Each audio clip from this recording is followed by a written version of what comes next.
Hello everyone, welcome to another Ace Attorney Investigations one. We are now starting chapter 4 of the first game, which I'm guessing is another flashback arc, which is really funny. Had a lot of flashbacks for this one game.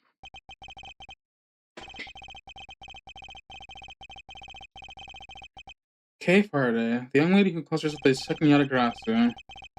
The piece of cloth she conjured up has taken me back to many years ago.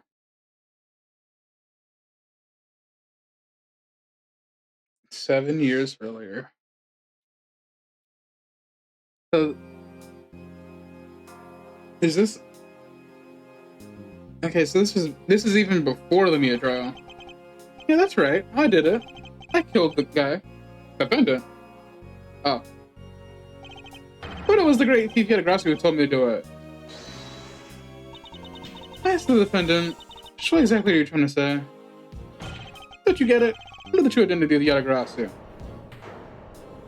Is it that guy over there? Yatagrasu is the man sitting over there on the prosecutor's bench. Are you saying that I'm Yatagrasu? Hi, Munchlax. Don't you deny it. You told me to kill him when you snuck into the embassy. Are you calling Mr. Faraday's Yatagrasu, huh? That's exactly what I'm saying. Mr. Rill, I think we've heard just about enough out of you. Your Honor, please listen to me. I'm telling the truth. You've got to believe me.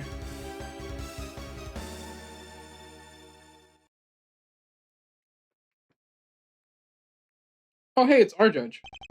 In accordance with the defendant's accusation, a new prosecutor shall be called in to replace Mr. Faraday.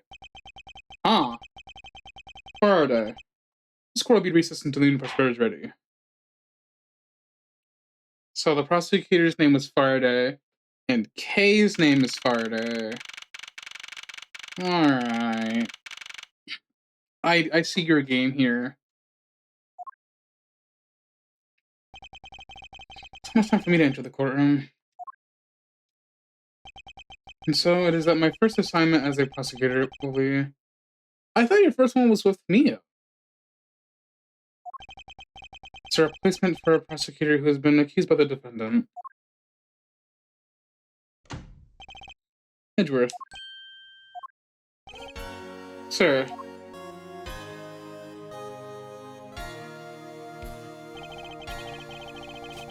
Well, ad break, but it's been a while since I've seen this guy. This is like his second appearance, considering...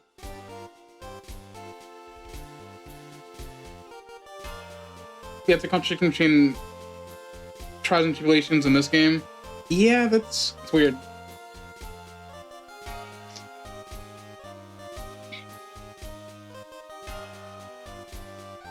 I guess he doesn't count it because he's a replacement.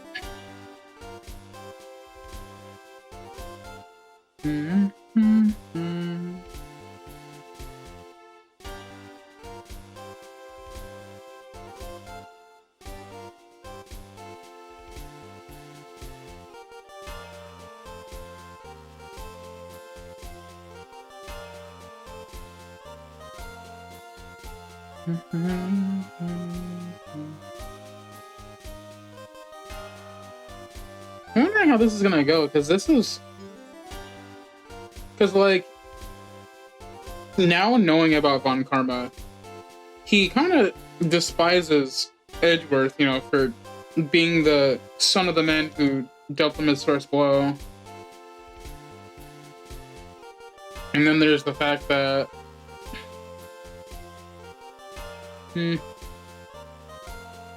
Yeah. Well, this is the one he's perfect, so... Who knows? I guess revenge is to make your opponent's son into something you want. Huh.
Alright, let's again. What voice did I give on Karma? We are back. Yes, sir. Have you read over all the documents regarding this trial? Yes, sir. I memorized everything there is now. Very good. The paperwork for the prosecutor's substitution is about complete. Edgeworth, always bear in mind that you're as a mentor. I, man trace back in Karma, will accept nothing short of perfection. I understand, sir. To have the chance to stand in court at such an early stage of my career, I'm honored and proud. I've watched over your studies. I'm giving you this very rare chance. Prove yourself. Crush within its pathetic lies in oblivion. Yes, sir. Icon Karma. Such a legendary prosecutor will be watching and judging my performance. I have to be perfect in every way. I can't wait to not be perfect and get chastised. Bulletin board. Your trial schedule is posted on it. Trial scheduled for this week, huh? It's only taste trial listed. This may be a mistake, or this country's judicial system is not working as it should. He's kind of right in that. So, he was 67. Wouldn't it be funny if this was a one-shot? In the entire case? That would be funny. This is so good. I can drink a whole gallon. I've never heard of a water that tastes that good. Maybe I'll give him a minute. Damn, bro. Damn. See, I'm engulfing the entire reservoir dry. So I'm noticing there's a bunch of judges. Why are they all old? Dave's bro thirsty. Yes, he is. Excuse me, madam, but it's something the matter. I just thought someone would have brought horse divorce by now. But this is a courthouse. It'd be quite atypical to provide horse divorce here. Are you sure? Swamp poured me a fresh cup of coffee last time I was here. Got it? What the heck does she think a courthouse is for? It's certainly the starter case. That's fair. And this is also the 4th case of this game, too. And this is great. Daddy made all of these. Awesome. But didn't you get fired after you made them? Yeah, I did. Spent the same amount of money on this model as it cost to build the real thing. My boss wasn't very happy with me. Hey, Daddy. Didn't you say you built a secret mechanism inside of it? I'll tell you about it someday when you're older. Secret mechanism? Maybe install as paper for getting fired. Could be trouble. I'm curious. Model of the courthouse. Pretty well constructed. Hands in a face. What time this thing transforms? I wonder if for other purpose they could have been made. Hi. Mr. Prosecutor, sir. You got a good eye if you can tell that I'm a prosecutor with just one glance. There are always only prosecutors and defense attorneys in this lobby. I usually hit the mark if I guess one of the other while there's recess. You're only guessing? Freak. Trial begins shortly. Please a moment, sir. Sort of well aware of that. Shortly in a moment, which is be specific. Hey, God, what a cold stare he's giving me. However, as a disciple upon Karma, there's no option but to win. He's good. Part of his close to a rival is my own. He's sleeping? He's sleeping while standing up. What about you? Trial begins firmly. Just wait a moment, sir. Okay, this guy. Bookshelf, huh? Compendium of Law for Beginners. I don't have time to read this and second guess myself now.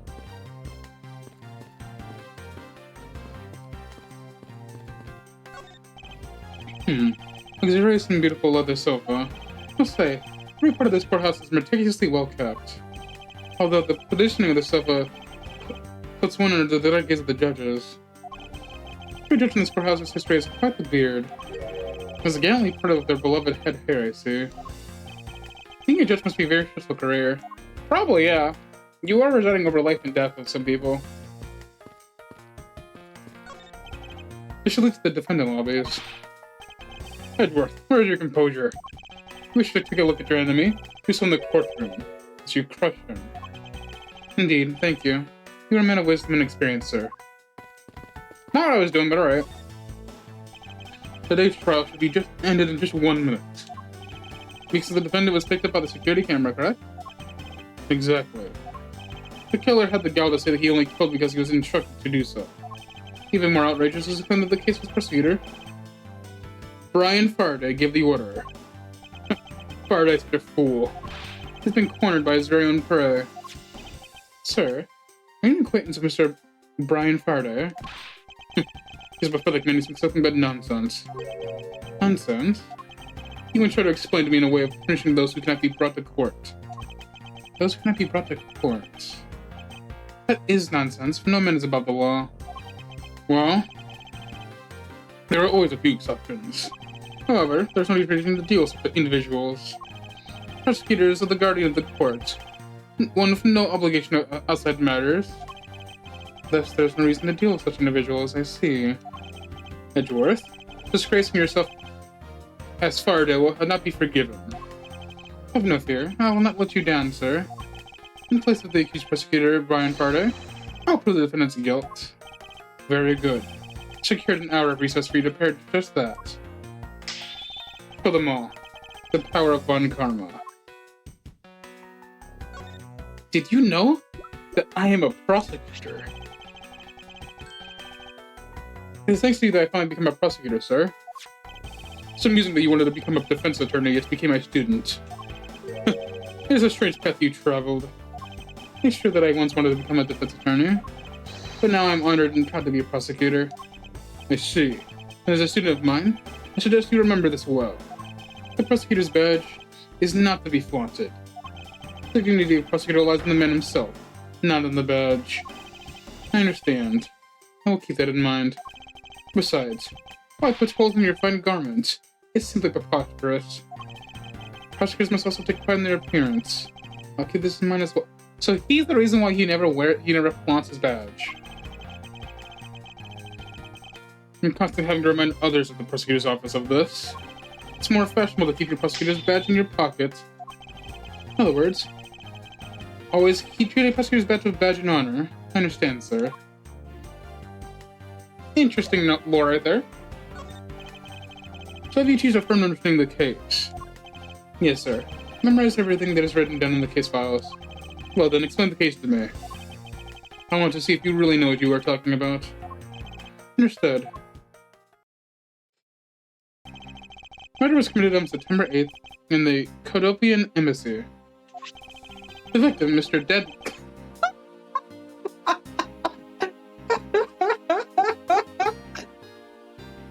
The victim, Dead Man,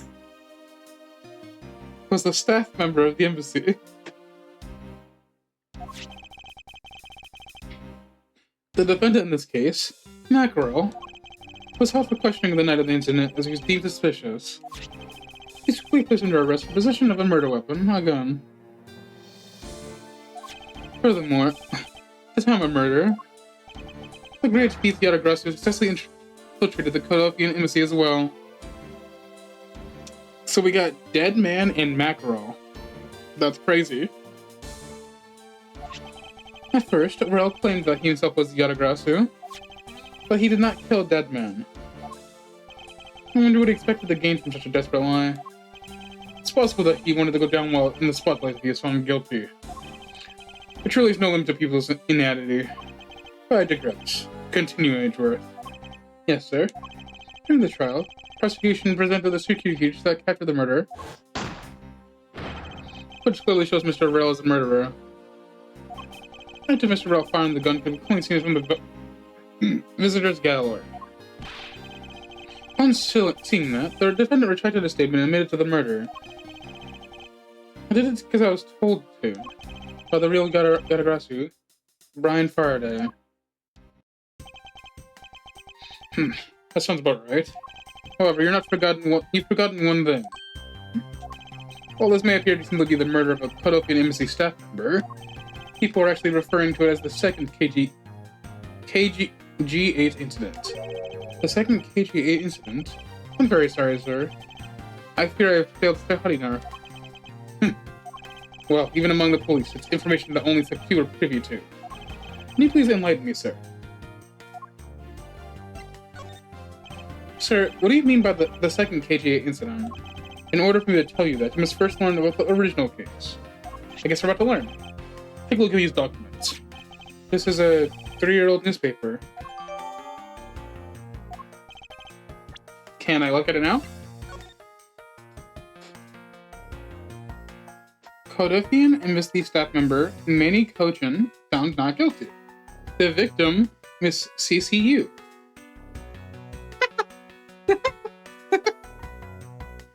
A shadow over the mono group. What is this in relation to the smuggling ring? Oh, this smuggling ring has been going on for a while. Wait.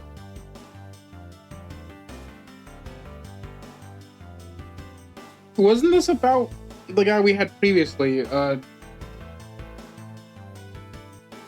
I've already forgotten his name. I'm gonna be real with you, but the old guy.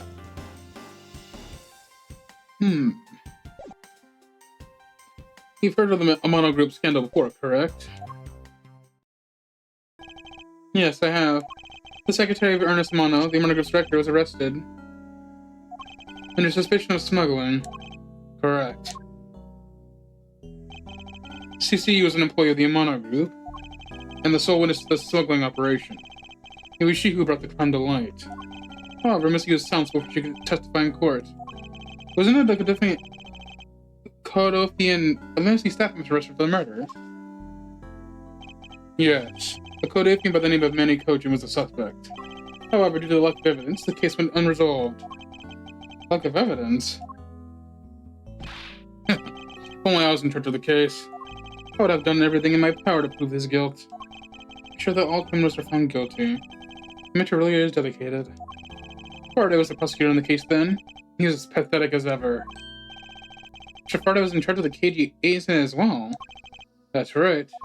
And now, once again, the victim of the case you were currently assigned to was someone who was scheduled to testify against that smuggling organization. Just like last time, the victim was murdered before he used to testify. You're catching on. The victim was murdered for his day in court against the smuggling organization. Huh. That's, awkward.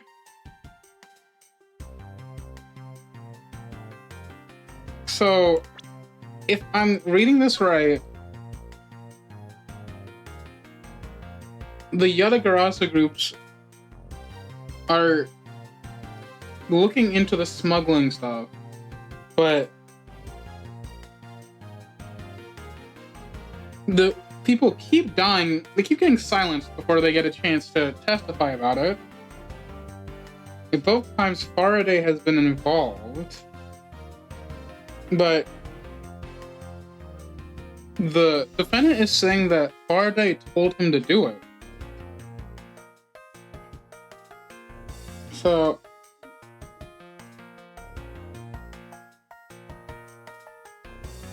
is Yatagarasu a Robin Hood or not?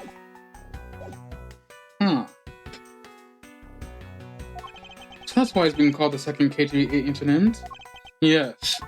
Yes, there is one difference between the two incidents. What would that be? The so-called noble thief that is sending everyone into uproar. He is free thief Yatagarasu. Yatagarasu? I better find out more. It is true that the Yatagarasu showed up at the Prosecutor embassy.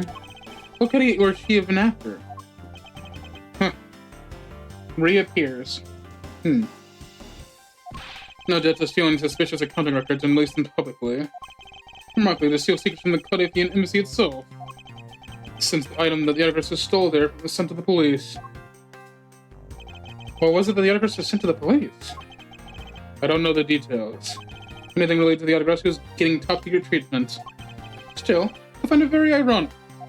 By returning the stolen item to the police, it was proof positive that the Yatagarasu had infiltrated the embassy on the same day the staff member was killed.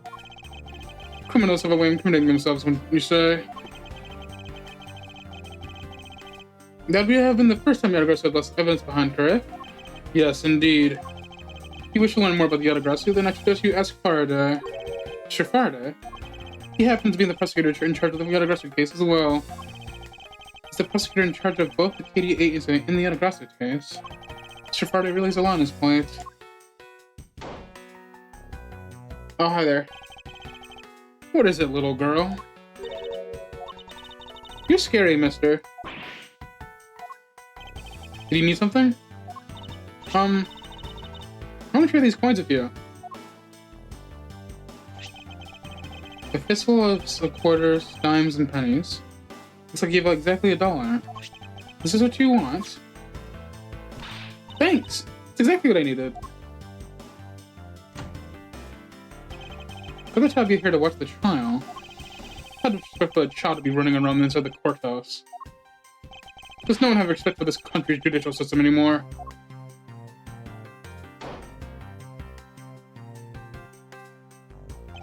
Paperwork for the prosecutor's substitution is complete. Why, you... Do you know how much time is left before the trial resumes? I'm so sorry.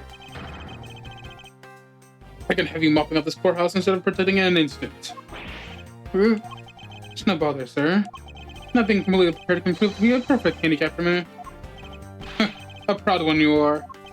You have better collect the evidence from the Faraday and then prepare yourself. It's time for your debut, Edgeworth.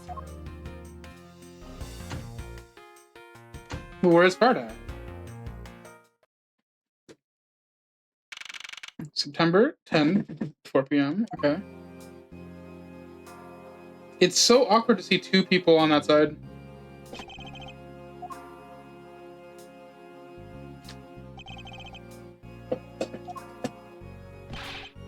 Just what is going on? Why isn't Faraday here yet? How is it possible that the defense is not prepared yet either? Bailiff? Where is Mr. Faraday? I'm not sure. I really wasn't paying attention.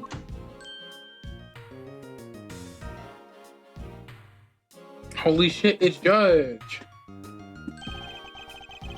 He must be the one Mr. Von Karma recommended.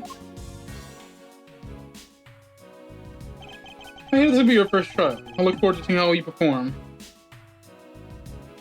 I like the sprite of Judge. But goddamn, he's old. Oh, by the way, sure someone celebrating a birthday during the recess. Could have sworn I heard a popper going off. Come to think of it, it was the day of my grandson. Sir, it looks like the trial's about to resume, however. Yes, so it will be all but impossible to prove the witness a liar. Without the evidence from Faraday. What is that blasted buffoon up to?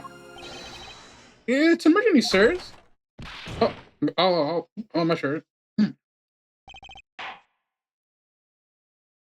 Isn't this case 6 years ago? So why does he have that same exact thing he does 6 years later? Damn, they don't even tell us his age either? Fuck. I guess he grew great young. Who knows? Silence. Auto speak is awful.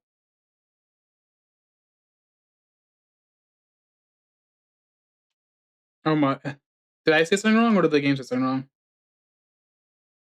Should be no yelling in this place of sacred hall of law. Bailiff, remove them from the corner at once. I was gonna say, why does he look as old as he does? I don't know. But please. Wait, you have to listen to me. There's an emergency. Defendant lobby number 2. Mr. Faraday and the defendant. The two of them, they're both dead, Your Honor. What? What? So there was no court case for him to attend to. This wasn't his first trial because they were dead.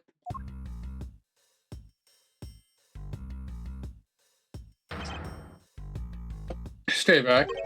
No one's allowed in the crime scene. Period.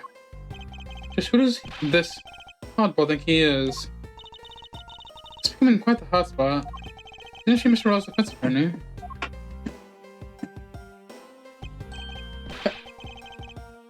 Hey, you. No running in the hallway, pal. Who are you to tell me what to do? We found another homicide detective in the entire world. This is a miracle. Something tells me he didn't last long. If we haven't seen him since. I don't thought what's going on like this. It's time for some civil discourse. And you are... Who, me? Hey, pal. I would encourage you to tell someone your name first before asking theirs. Point taken. My name is Miles Edgeworth. I'm a district prosecutor. Prosecutor? I'm seeing a prosecutor as young as you, pal. I've told you my name. Would you mind telling me yours? Detective Dick Gumshoe. Just recently, I've achieved my dream of becoming a detective. More than a dream, it's what I was born to do. Wait, maybe I should make sure that I'm not really into some crazy dream first. This detective is entirely too excited to be at a murder scene. So, Detective Gumshoe, would you mind telling me what you know about the incident? You know, I don't have to tell you anything, right? You know that. But it would behoove you to fill me in what you know. Oh, your pal went for such a youngster, aren't you? Well, anyway, Detective Bad is the one in charge. So you're just gonna have to ask him for all the details, okay? As for me, I was guarding the door to the defendant lobby number 2. So you were on guard detail. Did you notice anything strange while you were on duty? Well, I freaked out when I heard the gunshot. I kind of froze. You're a detective and a measly gunshot scared you that much? Then again, I can hardly claim to not know what it's like to hear one at close range. Then the Detective Bad came running to the scene. Went to lobby number 2 together, and both of them were lying there dead. Everything. Yeah, that's it. I wasn't here to the hallway the whole time. I didn't hear a single peep of struggle. Interesting. Other than the gunshot, you didn't hear a single sound of commotion. Did you know? I'm a prosecutor. You mentioned you only recently became a detective, did you not? You got it. I'm a brand spanking new detective. So that means you've probably never seen a real prosecutor's badge, right? It's a desire to see one. I just might be able to make your day. You don't have to go through the trouble, pal. So a real man has a police badge. And someday, I'm gonna become an ace detective badge. Did I say something wrong, pal? Forget it, detective. So, Edgeworth is like waiting for them, like, it's okay, you can ask. Whereas Phoenix is like, here's my badge.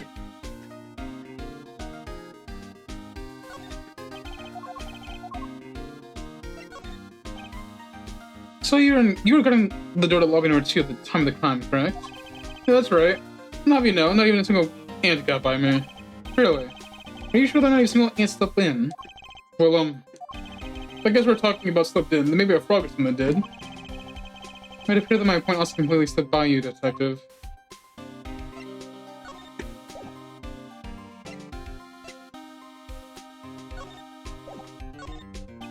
Insight, no. Related to the case. I mean, it kind of is related to the case.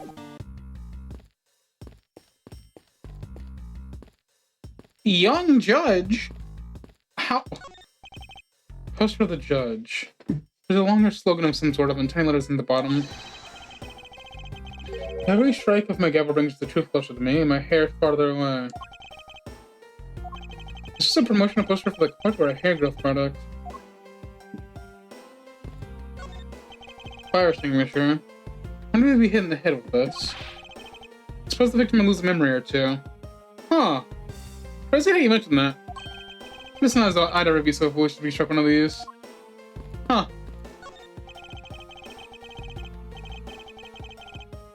First, I need to get hit on the situation. Perhaps we should talk to some people. Defending level number 1 on street here. The incident took place in level 2 next door. I shouldn't allow myself to be touched like this. I gotta move on. Drink vending machine. Back. That's tell me what kind of drink I want. Interesting. They're selling special court-themed food products here. None of them seem sort of troublesome and suspicious. Objection, I suppose. Courthouse specials, fast foods, and milk. The fuck? Do you have a minute? You know, I'm not really into talking to people I don't know. Especially at a time like this. I apologize for not introducing myself and bothering you. I kinda wanna see what some of those liquids are. One looks like orange juice, and one looks like milk.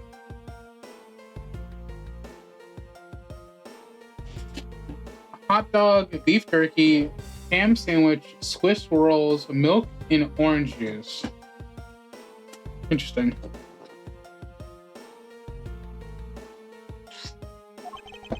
My name is Miles Edgeworth. I was to take Mr. Faraday to court. Edgeworth, huh? Never heard of you. I don't get how these are courtroom specials. You know, me neither. But also, $9 for orange juice? Are you fucking insane? $9 for beef jerky too is also crazy. What are these fucking prices?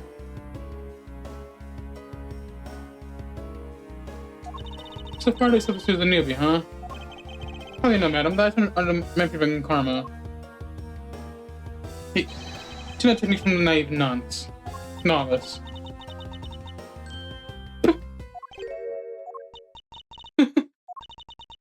Do not take me from the naive novice.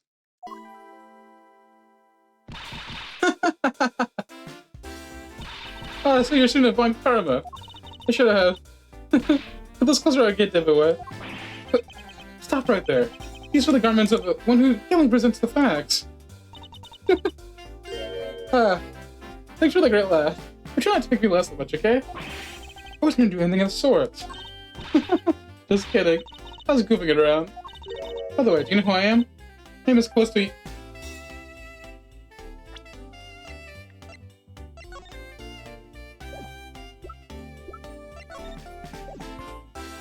So you're related to the victim, okay.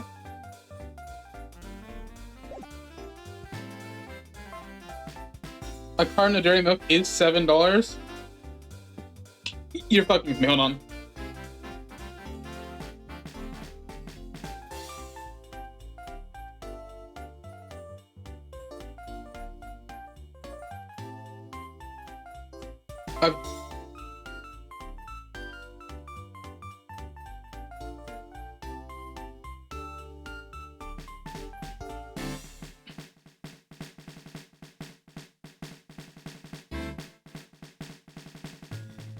Over here, the prices I'm getting is $4 for mine, which is still insane, but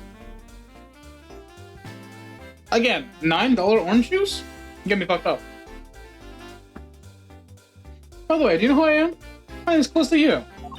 And if you're gonna tell the truth, then we were about to go head to head in court. Oh, but of course. I've heard much about you, monsieur. But of course. I've heard much about you. You're here at the Shakespeare. Did I say something funny? I'd like you to update me on the situation. I don't really know anything. Why don't you try talking to those detectives over there? If it's the case, then why are you here? That's so funny. It's just that the way you speak is so tactless. The person I was going against in court, until only a little while ago, just murdered. It's not like I can go back to the courtroom as though nothing happened. That's a good point. I apologize for asking such an insensitive question. It's fine, don't worry about it. No, hold on. You gotta look at it too.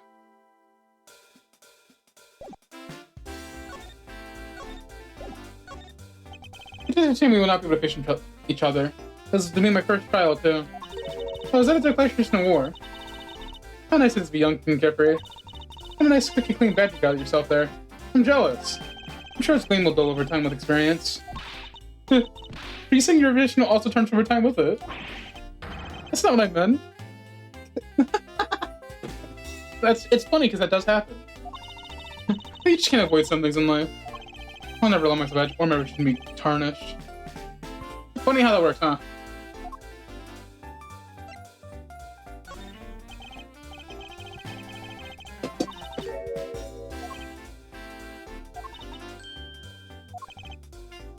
She's funny.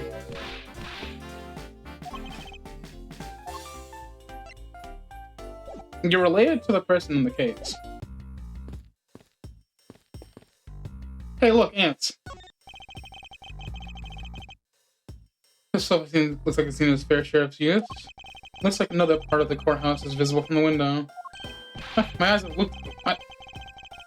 My eyes are locked with my reflection eyes in the barred window. Student von Karma, refused to back down. I won. What about the ants? Bro!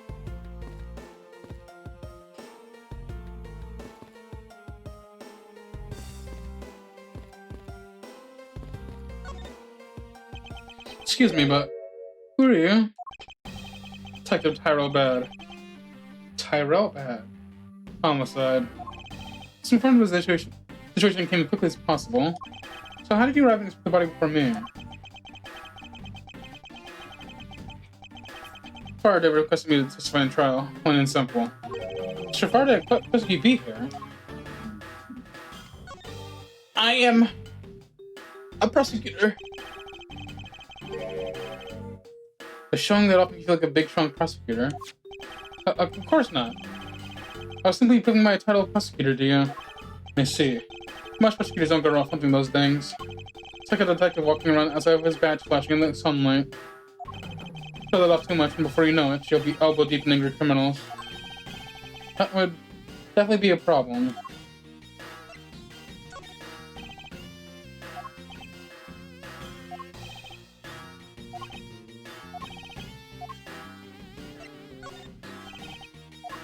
Okay. Fair enough.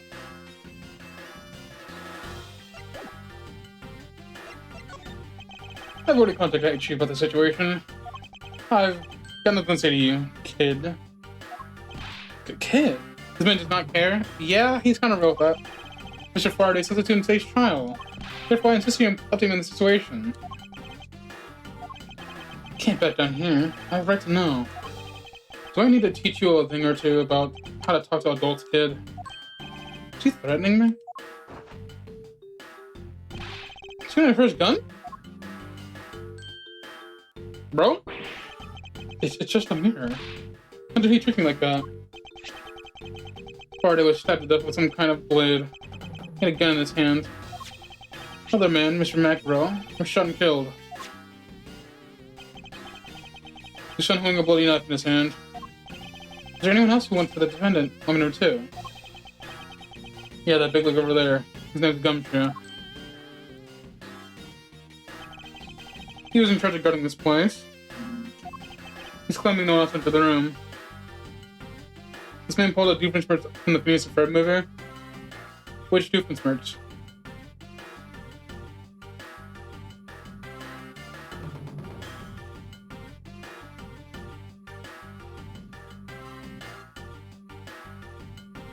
He's claiming that no one else entered the room. If that's the case, then we must have killed each other, correct? Maybe. Such impudence, especially tasting my patience. Why was I not informed that you were going to be testified in court? Homicides aren't my only gig. The autographic case is also one of my assignments. He was like, let me reach my secret weapon and it has me a teddy bear. Ah, that one.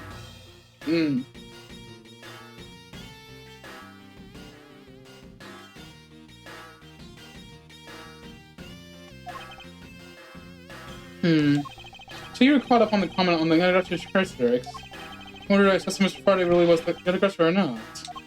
Well, looks like you might just have a brain after all in the head of yours, son. Is it son? Not your son, Pops. Hello, bailiff. It's you. There's someone who wishes to see you. Who is it? Cardiff MSC staff member by the name of Manny Cochin. What? What's going on? Detective bad misuse mood changed all of a sudden. Wait a second. Wasn't Manny Cochin... I'll be right there. It's nice to see you again. Miss you. Why are you here? I have no desire to see you ever again. No. Actually, would you mind stepping outside for a brief chat? Fine. Let's go. Damn, you walk fast. Bad. Von Karma? It's been a long time. Knew you would show up. Usually do the autographs who was involved, and I usually... To this case, no exception. You know the touch of bad, sir? Yes. He's like an old bloodhound that never leaves the scene of a crime. If only he would get a promotion and move on. It's the crime scene where a detective is most useful and effective. It's not like I don't know that. Moving on, though, bad. Man, I just passed by. Was he not the suspect from the KG8 incident? So I was right. Just what is that man doing wandering around here? That's Faraday. Can't believe he lets an easy catch get away. Imbecile. I would have put in guilt in 3 minutes. Fun karma. I think you said enough for now. Some poor taste to speak like that about the departed. Very well. Back on topic. Placing Edgeworth in charge of investigation here. Objection! Aren't you 13? No, this is 7 years ago. Aren't you 12? Papa, how can you place him in charge? So this is 7 years ago. That means Edgeworth is 19. Papa, how can you place him in charge? Francisca, what are you doing in here? I'm here for summer vacation, what else? I see she has...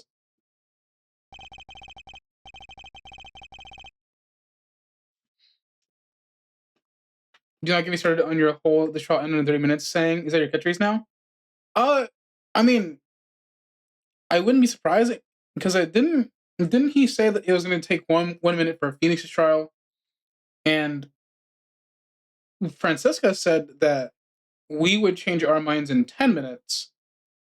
The first time we saw her, too. Francisca von Karma, so she's here on vacation from Germany. So she's the daughter of Infant von Karma and a student of his, who's also junior to me.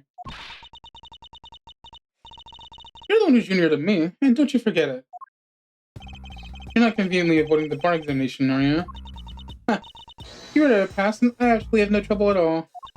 I'll never allow myself to lose to you. Never. Why does she always have to be this competitive? Anyway, Papa, you're really assigning Miles Edgeworth to cover this case? Yes, I am. Why do you ask? Playing Mario Odyssey right now, by the way? I need to play that game. I never actually ended up playing it. Play Donkey Kong. It's one of the first things I streamed. But I never played the Odyssey. But Donkey Kong Bonanza was made by the Odyssey devs, so I'm sure I'd have a not hard time playing it. Well, you know, I'm close to becoming a prosecutor myself. And I'm 100% confident I can do a better job than him. What is that you're holding in your hand? It's just like Francisca. She has no problem bad-mouthing someone right in front of them. Bad? Yeah? These two will conduct the investigation. What? He wants me to let both these kids loose on the crime scene. This is a perfect opportunity for them to work on their prosecutor's tutorial skills. Crime scene's not a place for children to be messing around in. I'm the one with authority over the crime scene, bad. And I would not tolerate complaining. Edgeworth, Francisca. In this case, there are two of you. Understood, sir. Yes, Papa. Ms. Von Kram is more into batons right now than whips, right? Huh. You know, I actually own a baton. It was given to me by an officer I knew. I'm about to take care of the paperwork now. Remember, I'll have nothing but a perfect report from both of you. Do not disappoint me.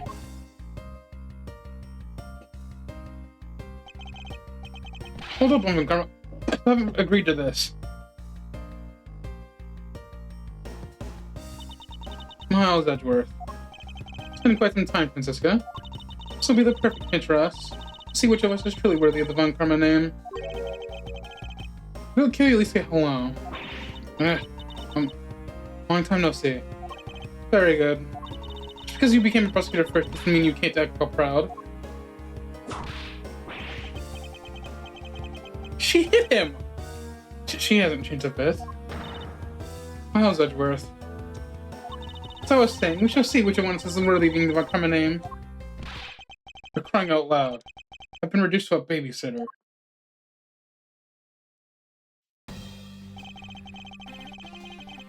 Looks like Mr. Von Karma is successful in convincing the detective.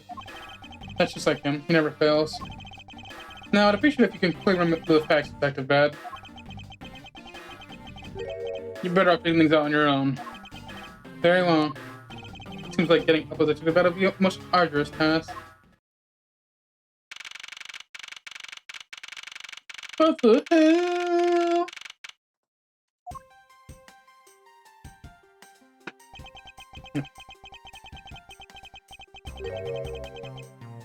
That's the only real explanation that they kill each other simultaneously. Miles Edgeworth, you should listen to him until they're finished talking. What are you talking about? I'll only say this one more time. This is a competition to see who is truly worthy of the Von Karma name. Competition? The person that figures out the truth first wins. So the person who doesn't discover the truth is determined to the name. Exactly. I don't care that you became a prosecutor before me. I simply refuse to hear any more foolish things coming from your foolishly foolish mouth. How do you get to that conclusion? One person has a knife and then one person has a gun. The person with the gun should 100% win the majority of the time. No, there's a scenario where the gun at least ends in a loss. What good is a gun if you can't fire it properly? If you get stabbed before you can fire it, and then the person could, attempt to pull the gun away from you. There are scenarios where you would lose having the gun. You shouldn't lose, but there are scenarios. Fine, whatever makes you happy. Can I take that as you accepted my challenge? Once again, whatever makes you happy. Well then, let's begin the investigation, shall we? I'm going to find the perfect evidence, and I'm prettily presenting it like the professional I am. Okay, great, so he's an idiot then. According to Von Karma, yeah. He didn't discover the truth behind a crime. How delightfully childish. You kids over there, hold it. Kid? Serves you right, Miles. He just called you a kid. I said kids, kid. How dare you call me a kid as well? I'll do what I please, and I won't allow you to cause a ruckus on my crime scene. Hey, big guy. You're going to watch over these two. Yes, sir. Detective Bad, sir. I'll do what I say from now on, kids, okay? You better off not getting in our way of Scruffy. Damn, he's had this nickname for a while. You feel it by my whip, you do. Hey? Then you, Prosecutor boy. Let's get your investigation started already, right? Alright. Now, even that detective treating me like a child. Alright, it's time to get investigating. Get a move on, Prosecutor boy. My name is Miles Edgeworth. And if you were to call me Prosecutor boy one more time, it will be my duty as a prosecutor to look you into your monthly salary. That's crazy. But what? What would you do with my salary after you saw how much it was? Up to you now, isn't it? Really? Sounds good, pal. He's so naive.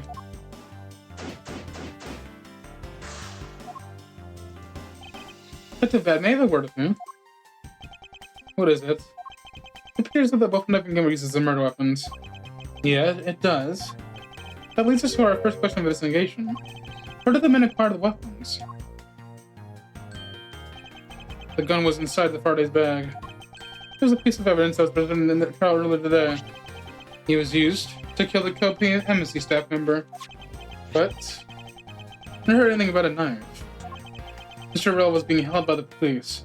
No way he could have brought it in. Which means it's possible that Faraday had the knife on him from the start as well. Could it be a piece of evidence that yet been presented? But then, why doesn't Detective Bad know about it? Wait, what if? It's possible that Mr. Faraday brought the knife in the guise of prosecutorial evidence. He could have brought it out and attacked Mr. Rell with it. Huh. Maybe you've got a brain on there after all, kid. Switching me like a child forever. He's 19, bro. I know he's like still a teen and all, but come on now. Looks like Mr. Faraday attacked Mr. Rell first, who then counterattacked. That's the only logical conclusion you can draw from a ceiling like this. Not yet. I feel it's much too early to be drawing conclusions already. Must first find conclusive evidence. Has to protect the honor of the Von Karma name. TV. Whoa. What is it, Dr. Gumshoe? A TV at home is time for this one, pal. And perhaps we should purchase a more normal-sized television like this one. Normal-sized? Wow, let me see. This thing's huge. Ah! And way too noisy. What are the noisy ones, Scruffy? Don't touch it. You'll get your fingers all over it. But I didn't touch it. Preservation of the crime scene's foundation of the protective work. A foundation, huh? Sounds like something the rookie here needs to shore up on. The window is open and there's a fresh flowery scent in the air. The flowers in the garden down are so gross and ghastly. Do you think you could maybe try offering something useful for a change? Well, at least there's no way someone escaped through the window, pal. They wouldn't wake up until the flowers after a fall from the third floor. Are you willful, ignoring the fact that there also have iron bars in the window? Yeah, I guess there's that too. Either way, no one could get through these windows, right? I thought of everything when they were designing this courthouse. Very nice.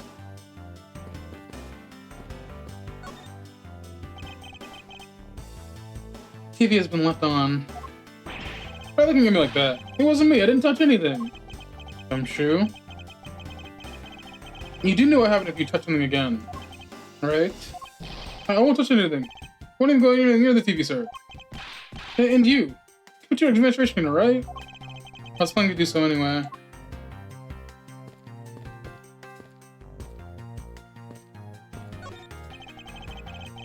There's some stuff in the bag, pal. I suppose this is Mr. Faraday's bag. Probably the trial evidence that I was supposed to collect from him. This is the evidence? I better not touch it. Got prints on it. Do you just not pay attention to anything you do? Poor Gumshoe. He was always a clown. There's some plastic bags picked up on the table. There's a tea set too. But there doesn't seem to be any sign of a disturbance. Yeah. Tea was all neat and tidy. Maybe they were super quiet in the scuffle. After all, I didn't hear anything from outside hallway, you know?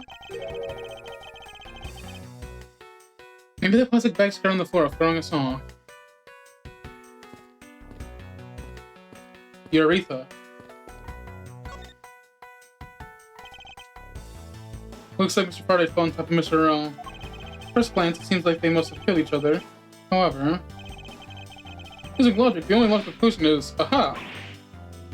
But what was that outcast for? A detective's instinct just hit me real hard. It's Mr. Earl that fell first, see? You don't need a detective instinct for that. It's common sense.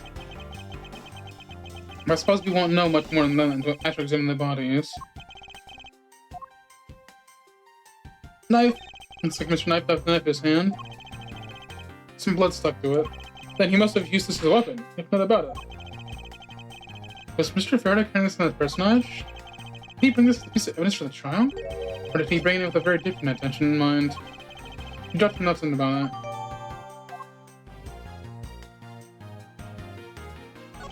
Looks like Mr. Faraday died while holding a gun in his right hand. So he shot Mr. Rell and then fell on top of him while he was looking under the gun. I guess this does seem kind of strange, huh? I mean, why would Mr. Faraday know how to fire a gun? It's not exactly rocket science, even know how to pull a trigger. Although I doubt I'll ever need to use one. Huh, when do you say that? I've never had to fire a gun either, pal. It sure does look cool to hold a gun in your hands. It appears that the police sanctioning but you just need a thorough review. Anyway, I should jot down some notes about the gun in Faraday's hand.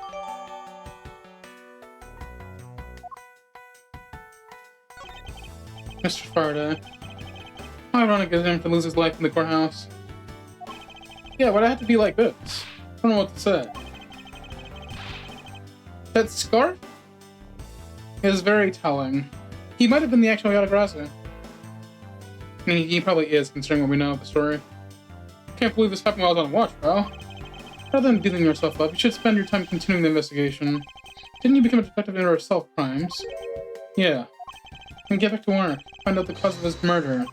But right, come on it, pal. First he killed Gideon and some of his staff member, and he was murdered himself. This guy, not exactly an angel, you know. Well, what makes you say that? Well, he's been hauled into the president several times for theft and assault, pal. So yeah, he's definitely the type of committed a murder too. Well, he did admit to killing dead man. Hey, good point, pal. I knew my detective's intuition was telling me something. Detective's intuition? Yep. Do you know about it? It's a special feeling that all detectives... We don't have time for this conversation right now. Turn to the investigation. His hand is all blank on there, see? Look how that could be. Look closely. This blotching pattern resembles an ink stain. And... ink stain? Yes. I used to get ink on my own hand when I used my feather pen. A feather pen? I've never seen one of those before. Surely you aren't just picking stuff up, pal.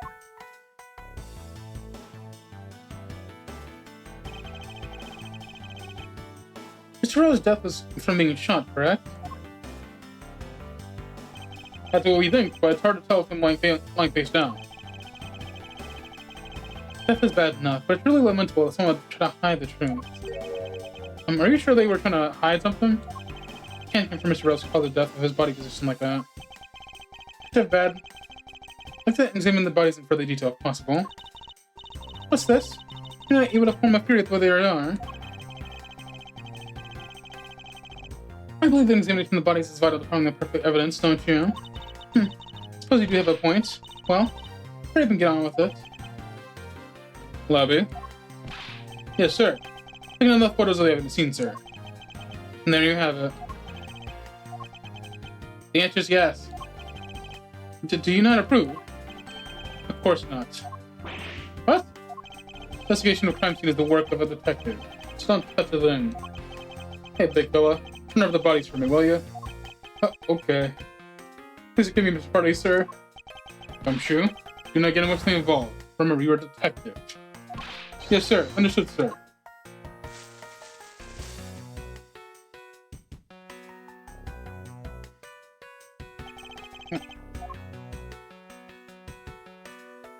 So there's the knife wound, there's the gunshot wound. Something in his breast pocket. It's a fountain pen. Hey, you know, I keep a pencil behind my ear. Because the detective was already telling me. She'll always write your name and everything on your own. Yeah, somehow you do strike me as quite a forgetful individual. Faraday? Okay, well...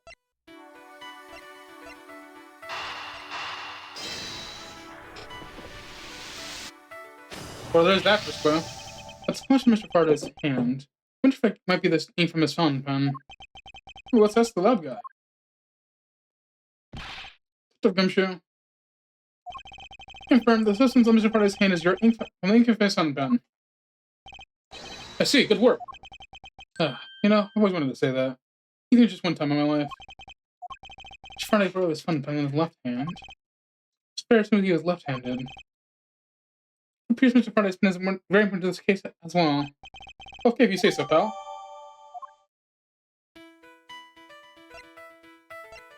So he's left-handed, and that's gonna matter eventually.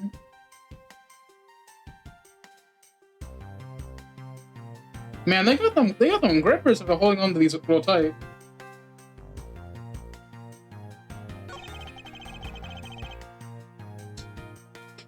Holding a gun in his right hand, but he's left-handed. That doesn't add up. Mr. Faraday's pulling a gun in his right hand. That's the one Mr. Rowe got blown away by, right? Labby, your answer. Yes, sir. Found the ballistic markings to match that gun. Oh, ballistic markings are the figurative fingerprints a gun leaves on the bullet when fired. Every gun leaves its own unique ballistic markings. Therefore, by looking at the markings on a bullet, you can tell which gun it came from. Yeah, that's it. Of course I already knew all that, pal.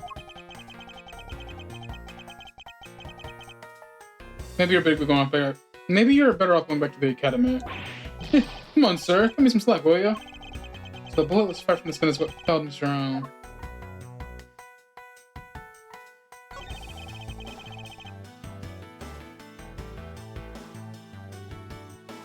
So then there had to have been a dominant person, a different person in the room, because there's absolutely no way they can kill each other other than holding the pistol in his non-dominant hand.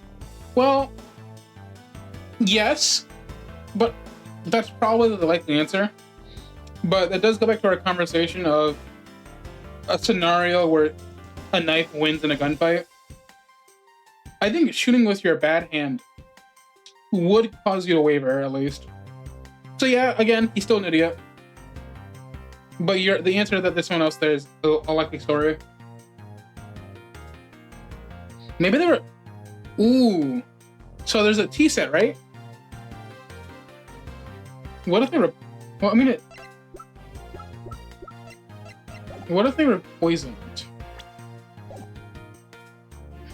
I doubt it, because it looks untouched, but... You never know. It's a knife wound in the chest, see? I wonder if the wound matches knife with Shiro's holding. Webby? Yes, sir. Very fine now, sir. Make it quick. Look at things. One can deduce that the knife Shiro's holding is the one that kills Farda. On the chest. Take some guts to fire a gun in the courthouse. Take some guts to fire a gun in the courthouse? I mean, I've been a detective for a whole week and I still haven't fired a single round yet. There aren't any burn marks on his clothes. That must mean... Wait, burn marks. A round goes very fast as discharged from a firearm. Therefore, burn marks are usually left when the shots fired from point-blank range. There we go. Mr. Rell must have been shot from at least a yard or two away. Huh. So, gun in non-dominant hand, not point blank, but was still stabbed. That's very interesting.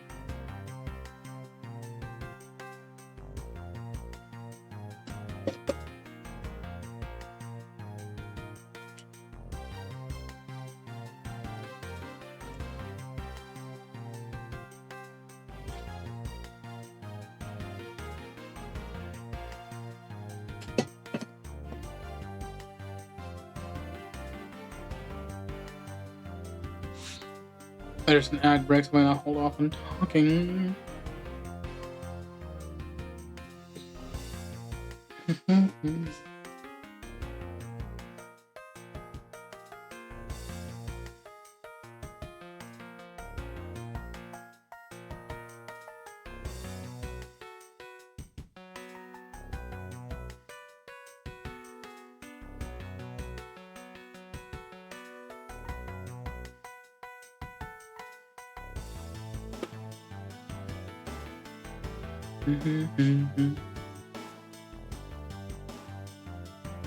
It is looking like a third party is involved currently.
Alright, we're back from the ads. Welcome back, welcome back. So, not close range. Left-handed man firing the right gun. And, you know, got stabbed. Sure don't know a bunch of neat stuff for your age, pal. Apparently, this detective has much common knowledge as your everyday marsupial. At least not sure to understand how the two men died. First, Mr. Todd took the gun and the knife from today's trial evidence. Then he aimed the gun at Mr. Rod and fired. However, Mr. Rod managed to grab the knife and counter it forward while being shot. Then the two men fell together where they stood. That is my theory in any case. What a crazy way to go. Still, something about the explanation doesn't seem right. I believe I now have a firmer grasp of what happened here. Let me just double check this here. Oh, no, wrong one. Yeah, this is his right hand. He's left-handed. So for him to get caught like that is crazy. Why are the plastic bags scattered all around? Those bags are keeping evidence safe, pal. Not that much, detective. You sure are good at this stuff, aren't you, pal? Normally, I'd be happy when someone compliments me, but when it's this guy. Anyway, will these plastic bags be evidence of a fight between the two men?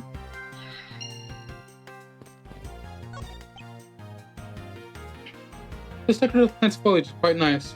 Quietly quite soothing to be around it. Perhaps I should purchase one from my room.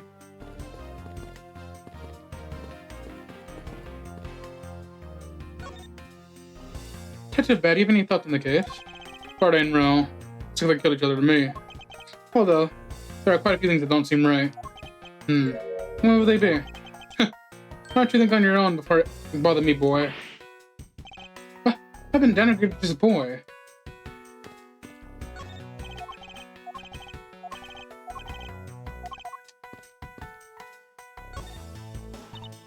I see.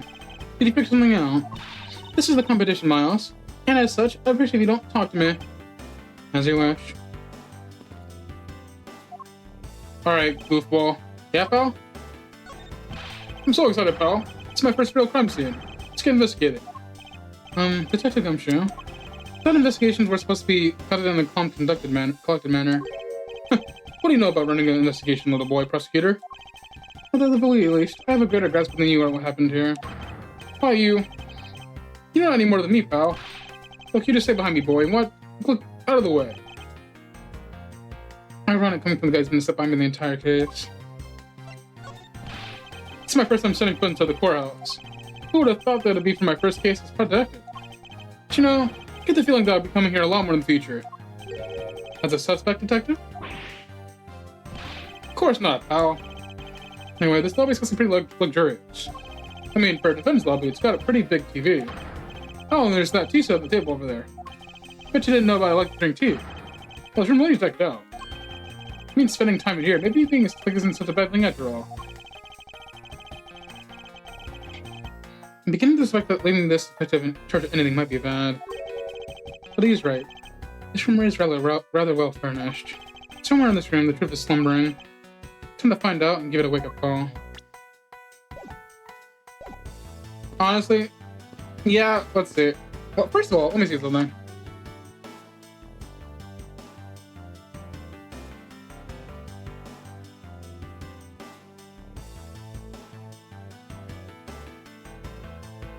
So,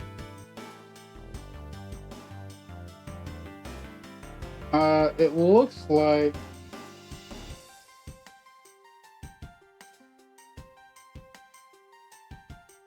okay, so there is an achievement in this episode. I gotta examine benches. Interesting.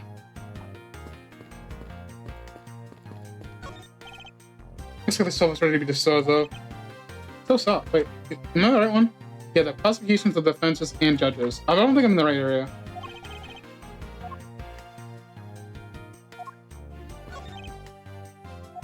So soft. I sleep for all 25 hours of the day on this thing.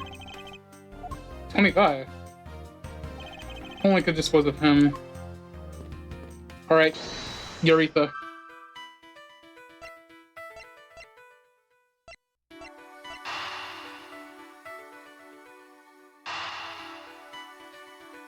I think this is a stage setup.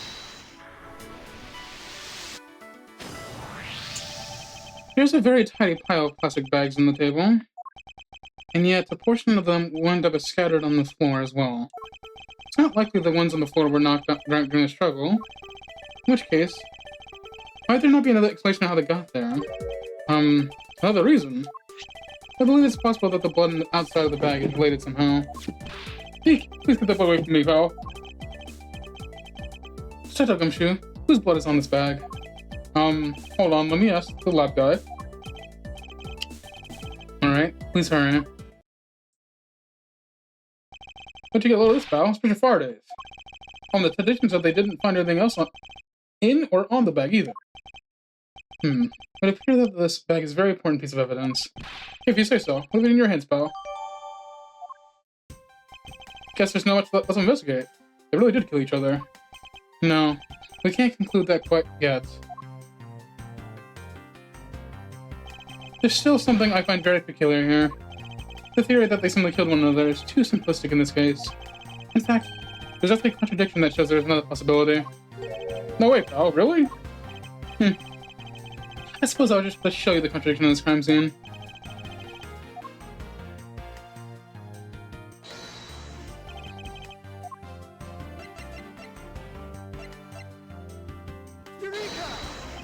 Now we come face to face with the contradiction that I spoke of, and it is this. Mr. Faraday used his left hand to write with his fountain pen. Ergo, he is left-handed. And yet, the handgun is in his right hand. Don't you find it a little odd that left-handed Mr. Faraday would hold his gun in the right hand? That, ladies and gentlemen, is the great contradiction haunting this crime scene. Hey, you're right, pal. It does seem kind of strange. But how could something like that happen? The facts add up to one conclusion, and one alone. Someone else put the gun in Mr. Faraday's hand after he died. Someone else? Plastic bag scattered on the floor. Gun in the wrong hand. I sense the presence of a shadowy figure behind this case. A person with a violent intent who is serious about keeping the truth from us.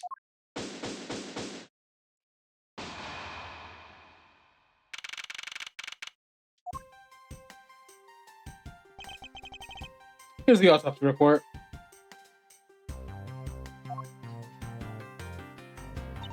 It is probable Mr. Ralph was shot for a short time after he was shot. However, Mr. Faraday died instantaneously from his stabbing. Dying instantly from a stabbing is...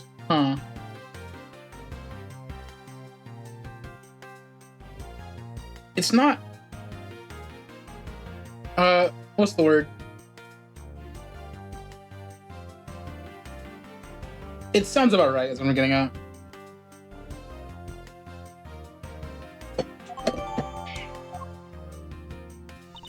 Looks like we now know everything we know about this case. Are you sure we know everything? Of course! He's gonna be a Mr. Faraday attempting to get his revenge. The prosecutor went into a rage from being accused, tried to kill the defendant. But then the defendant fought back and they ended up killing each other. It's all very clear and simple. There's definitely no margin for doubt. Do you really believe that to be the truth? Are you saying that just because I figured out the truth before you, that you don't want to believe it's true? It's alright. If you disagree with my argument, then we prove me wrong. Or if there are any contradictions to be found, that is. Don't worry, I will. Mr. Faraday's death was instantaneous, while Rel shot for a short time. For this, it is obvious that Mr. Faraday died after he shot Mr. Rel.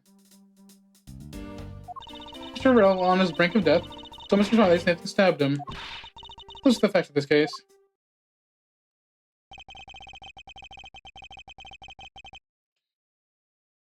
Mr. Faraday's death was instantaneous, therefore he must have attacked first.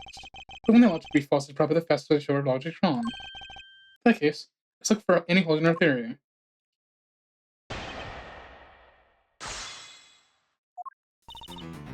Hold it! Do you really truly believe Mr. Faraday died instantaneously? I have the murder report right here. Mr. Faraday died instantaneously of shock due to this being stabbed in the chest. There you see, it's been documented clear as day.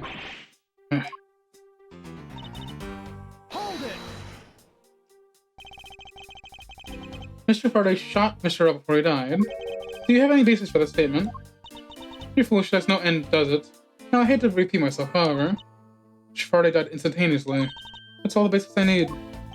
Alright, so Mr. Faraday died instantaneously. And then he must have attacked Mr. Rel before being stabbed. You're finally beginning to catch on, I see. Hold it! So you believe that the dying Mr. Rel stole the knife from Mr. Faraday? Mr. Rel became desperate, as he did not want to die. Human beings can do amazing things when they are put to the test. So the two men struggled. And in the end, Mr. Rel was able to grab the knife and stab Mr. Faraday. The messy condition in this room is a testament to their struggle. Yes, my logic is perfectly sound. You really say that's perfect. What are you insinuating? Nothing. However, I can't let you said slide by without further inquiry. You must be clear and precise, so if you append that statement in your testimony. Fine. Hold it! About this statement, Mr. Rel used all his remaining strength to take the knife and defend himself. We can easily see that they had a violent struggle. Of course, it's something compared to what a riding prop can do. That is when compared to the damage a prop can do the same in this room. Furthermore, all the plastic bags on the floor in the room are scattered due to the fight. Is there anything else I can explain for you? No, they'll all be fine. Hold it! Blaming speculation is fact already. Don't you feel the evidence is a bit lacking? You'll find all the evidence you need by looking in the room. Mr. Faraday crouched on top of Mr. Rel. In addition, Mr. Faraday died instantaneously, making the counterattack impossible. Furthermore, this room was a total mess for their fight. I dare say there's more evidence here than you can whip a whip at. Looks like she's becoming more and more confident. And, looking at this place, she might have a right to be. After all, everything here seems to support her theory. Looks like you've only seen the start of my point.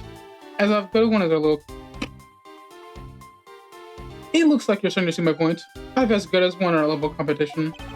There's something strange about Francisca's theory. To compare her claim with the data I've gathered so far. I just know there's contradiction somewhere.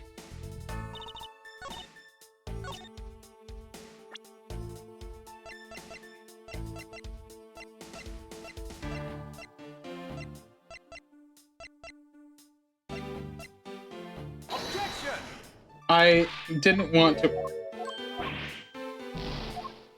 I clicked the wrong button. I wanted to click A. Died immediately after a gunshot was heard. This gun immediately after heard. Instantaneous death. Gunpowder burn.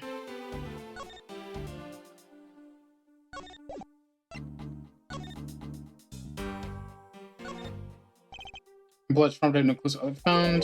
That's the question. Do we need to put this back in another bag to preserve evidence?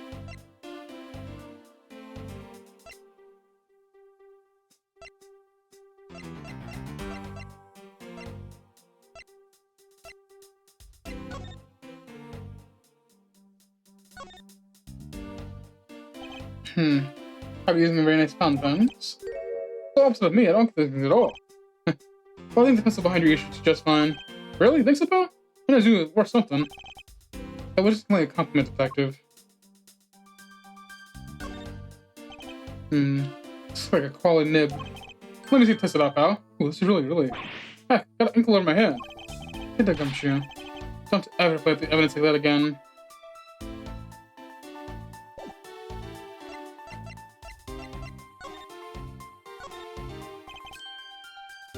Badge design is reflective of relentlessness and disciplined law enforcement.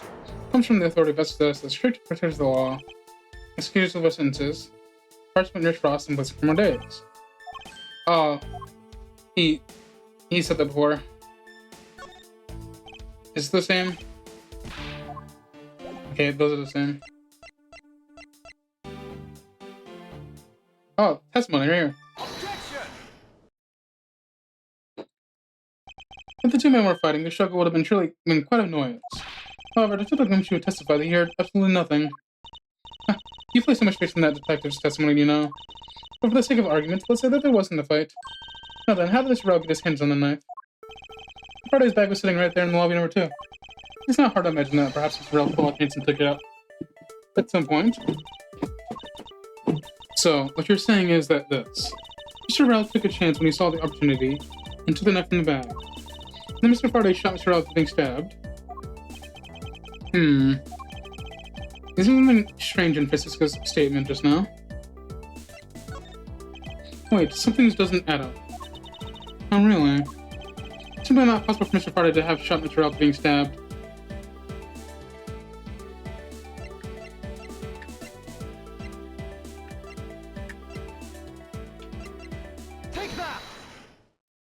According to the coroner's report, Mr. Faraday died instantaneously, meaning that he died immediately upon being stabbed by the knife.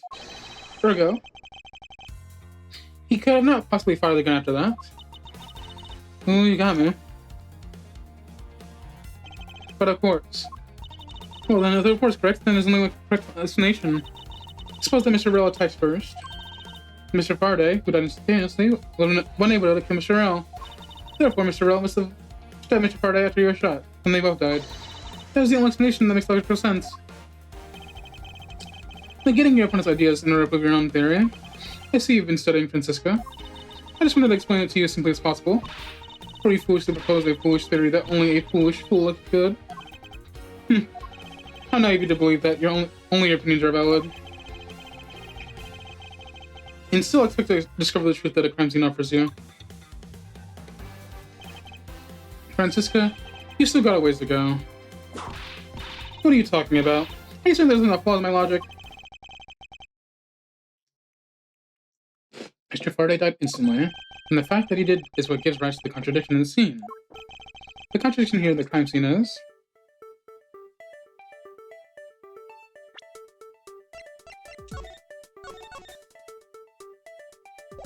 the way the bodies fell. Let me get this straight. What you're arguing is this. Mr. Faraday took the gun from his bag and shot Mr. Rell. Then, the wounded Mr. Rell took the knife and tracked back. Upon being stabbed, Mr. Faraday died on the spot. Mr. Rell died shortly after. If that's the case, then how do you explain this? Took a look at the order in which the bodies are piled. No. Mr. Faraday's body is lying on top of Mr. Rell's. Therefore, Mr. Rell must have died before Mr. Faraday. Impossible. He's saying really seems strange no matter what angle you push from. Which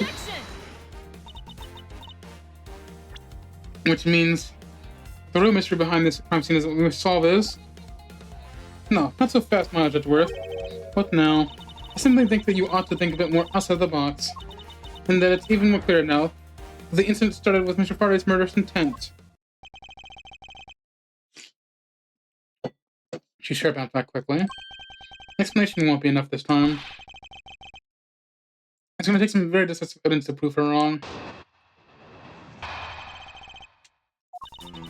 He was just chance that Mr. Faraday's body fell on top of Mr. Rell's. The bodies fell into a pile, which indicates that they attacked each other at the same time. It really doesn't matter in the slightest that they fell off the order.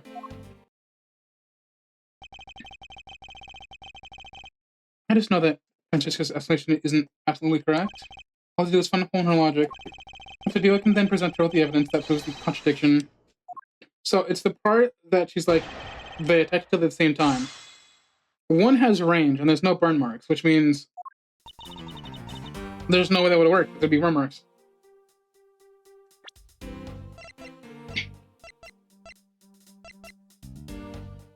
Yeah. Hold it! Objection!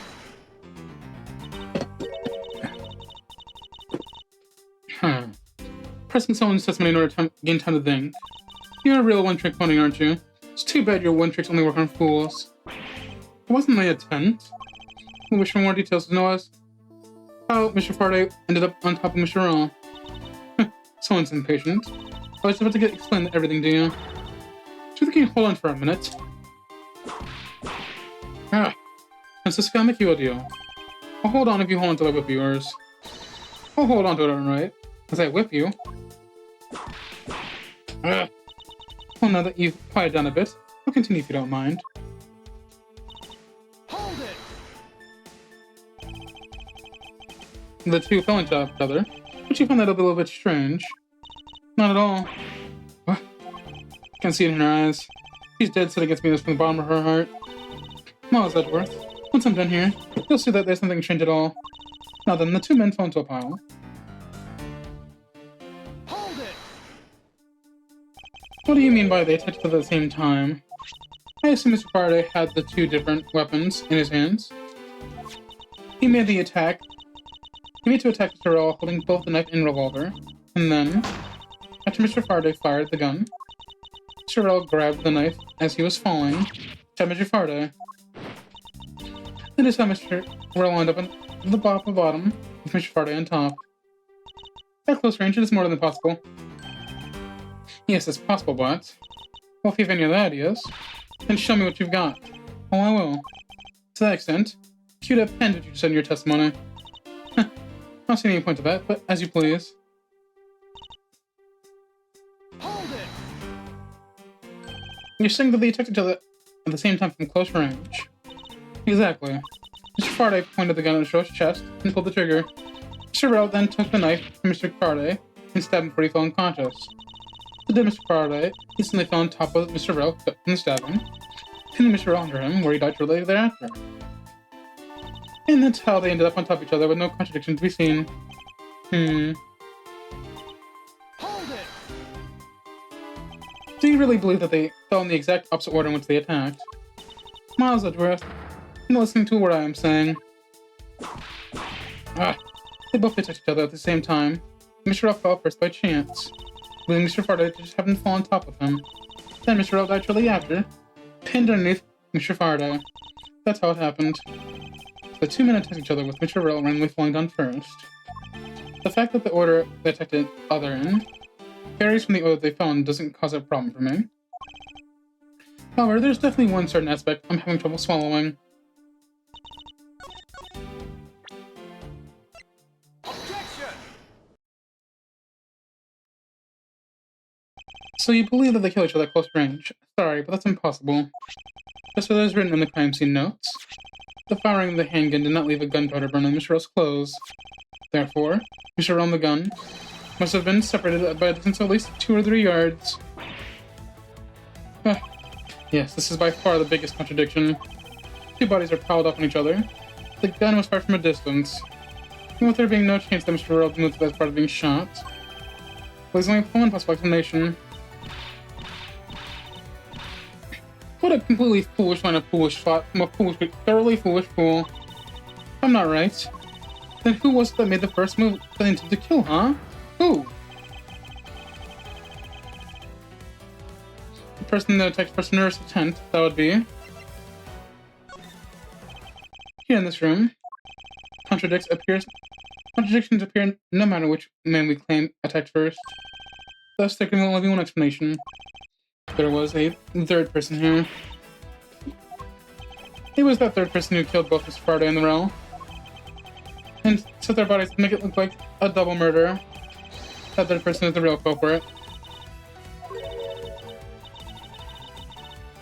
Miles Edgeworth, there's just one thing you're missing. Evidence, correct? Exactly. Everything you've set up now is just nothing but stories played out in your head. However, this is where the real test begins. Can you prove that there was a third person involved in this crime? Of course. The third person was truly here. That fact will be resolved with glaring contradiction.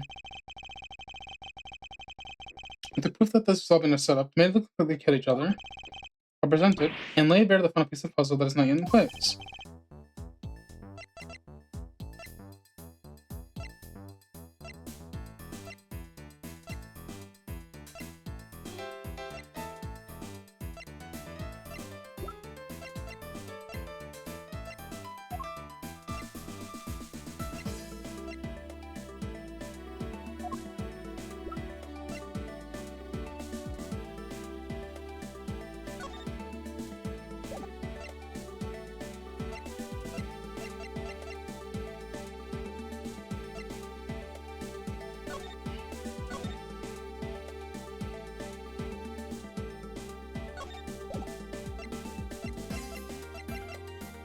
The bag.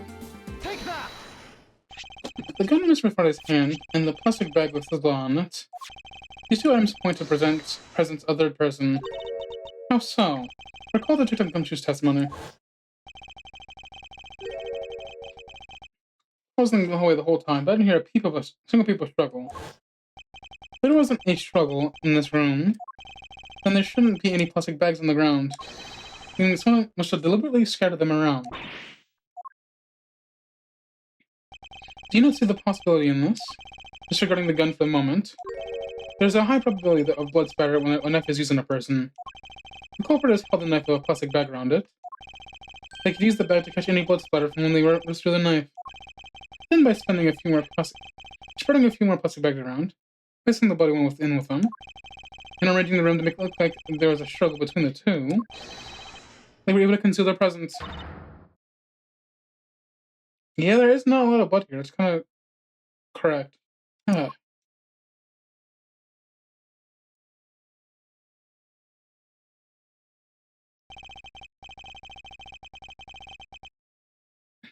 Looks like we still got a long way to go in this investigation. Yes. Objection! Who?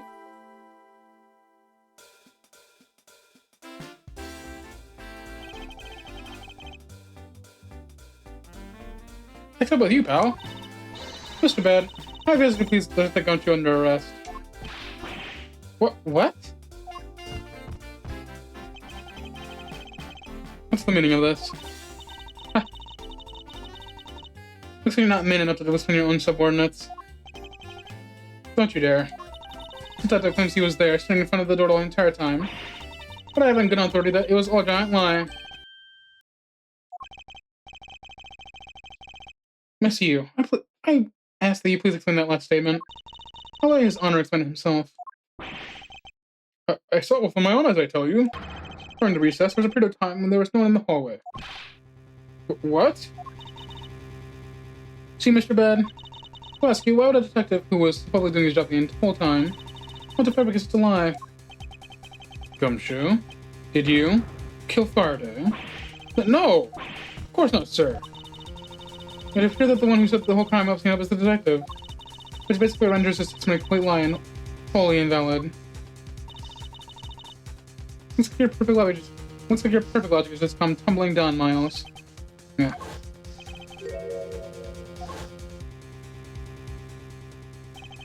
Is that statement really a lie? Shut up, Gumshoe. You're now suspect in the murder of 2 men.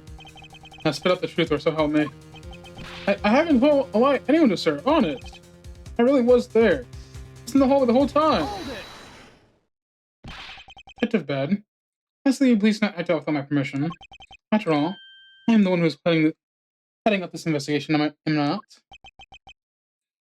Don't talk like you know what's going on, boy. All I want is for this investigation to run perfectly. Perfection is the only way to put this type of upon karma, after all. Therefore, before you take Detective Machine into custody, just direct your shit into something. And what's that?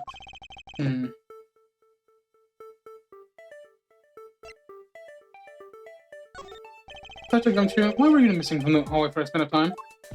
Look, pal, like I said, I was the whole time, okay? Objection! Miles Edgeworth.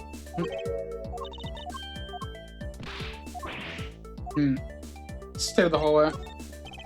Detective Gumshoe, I take it that no one else was in the hallway at any time, correct? Huh?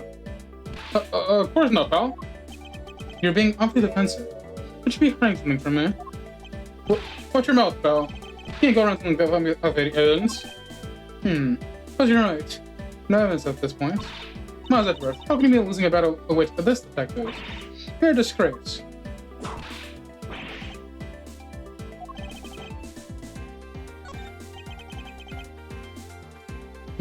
So all 3 of those were wrong? Interesting.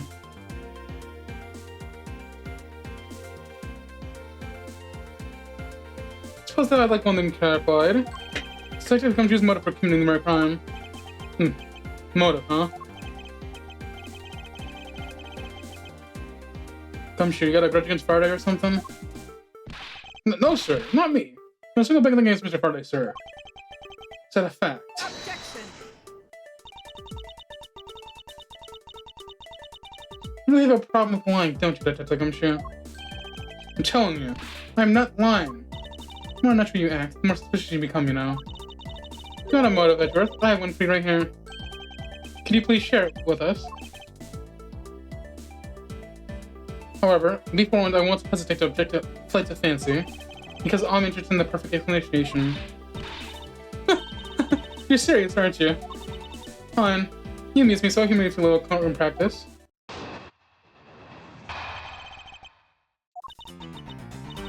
It was about a week ago. I saw the detective get chewed up by a livid Faraday in front of the president. He stood there, super pale. Faraday yelled, "It's a salary cut for you, nitwit." A brand new detective suddenly getting his salary cut. That's reason enough for a grudge. Well, how's that for the perfect explanation? You totally misunderstand me, pal. No matter how mad I get, I can never hold a grudge. Quiet. We can't trust anything you say. Sir. There's nothing wrong with the motive you propose, per se. There's some gaps in the logic that need to be filled in. Yes, he has perfect explanation. It may not be so perfect after all.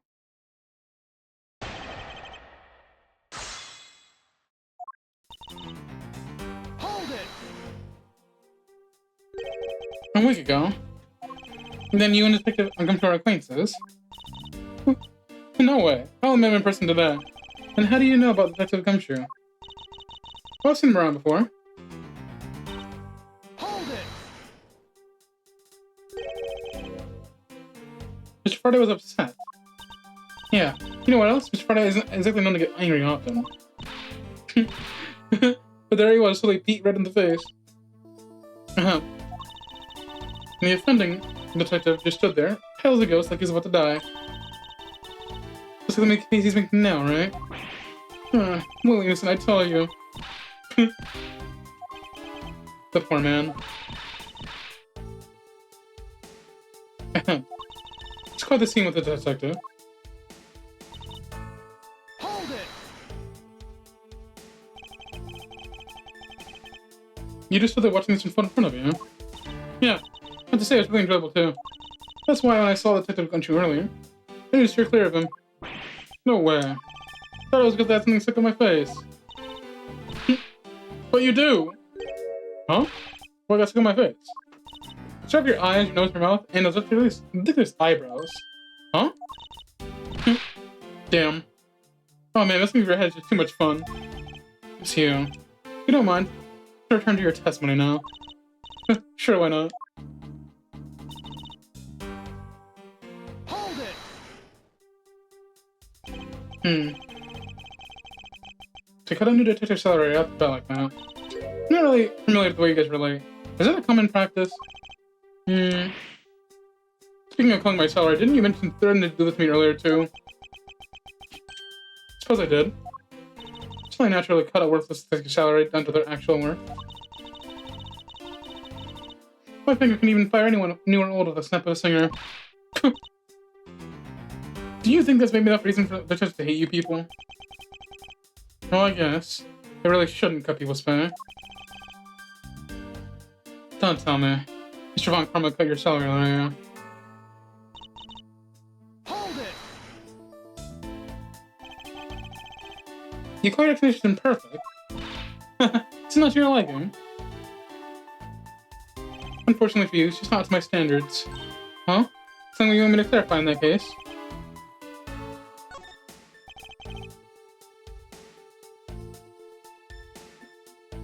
Alright, you can clear this window up for me.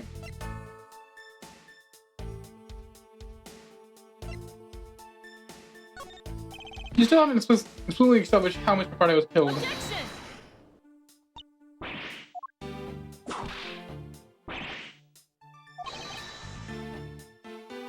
How they can kill when they got a guarded room? I'm gonna find that from his racing with the interrogation boy.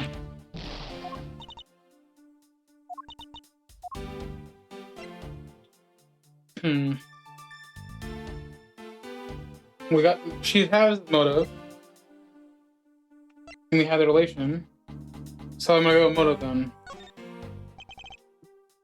I understand Gunter's sense of motive for killing Sparta. However, what about his motive for killing Sorrel? His motive for killing Rel? Like I would know. There's no clear motive for both of the murders. And I doubt this incident would have occurred. Wouldn't you agree? Is there anyone else who might have had a grudge against either of the two men? Should we look at that ourselves? Oh, in that case, I have no idea. What? That's impossible. She must know something. Wait. Can you please not glare at me like that? Makes me laugh. I didn't even do anything, you're already laughing away. Well, anyway, the way I see it, as long as he had a motive to kill one of the two, this crime would have played out the way it did anyway. Oh, would you care to explain your logic? And this time, please try to arrive at a truly perfect explanation. Perfect this, perfect that. Stop being so uptight. Is there a requisite trait for being avant karma? Miles Edgeworth. I demand you shoot this rude woman up. I wish you'd both be quiet for 1 second. Oh well. Such as I explained to you kids.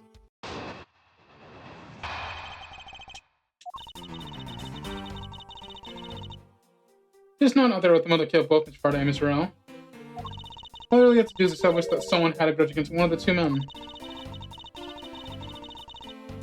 Mr. L, who happened to be there, became witness to Mr. Faraday's murder. Therefore, he was killed out of necessity, instead of looking to kill each other. I wonder if that's really true. Is there no one other with a grudge against both men? Should get another hard look at the evidence of this murder's case. The second KGA incident, as people are calling it, involving MZ staff member, the men who went up both suspects in the case. Someone else overlooking who's related to them. You are. It's Missy right here. Hold it! So this one might have a grudge against both Mr. Faraday and Mr. Rowe. Suppose no one. It's a bit of a stretch. I'm sure no one likes, but should have known like that was here in the courthouse today. He's lying through teeth. We just saw someone like that earlier. Besides, you don't need to prove that the killer had a grudge against both men. Hold it! Someone with a grudge against one of the men. In that case, aren't there plenty of people who fit that bill? Sure.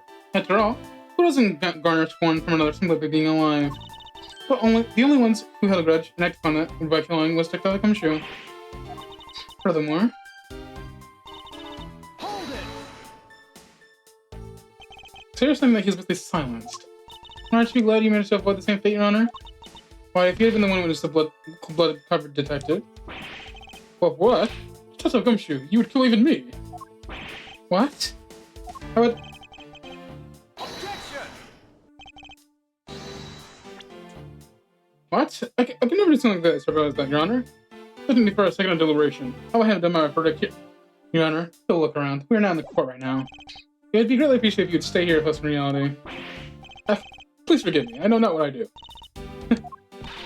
Neither must you. Try to continue your testimony.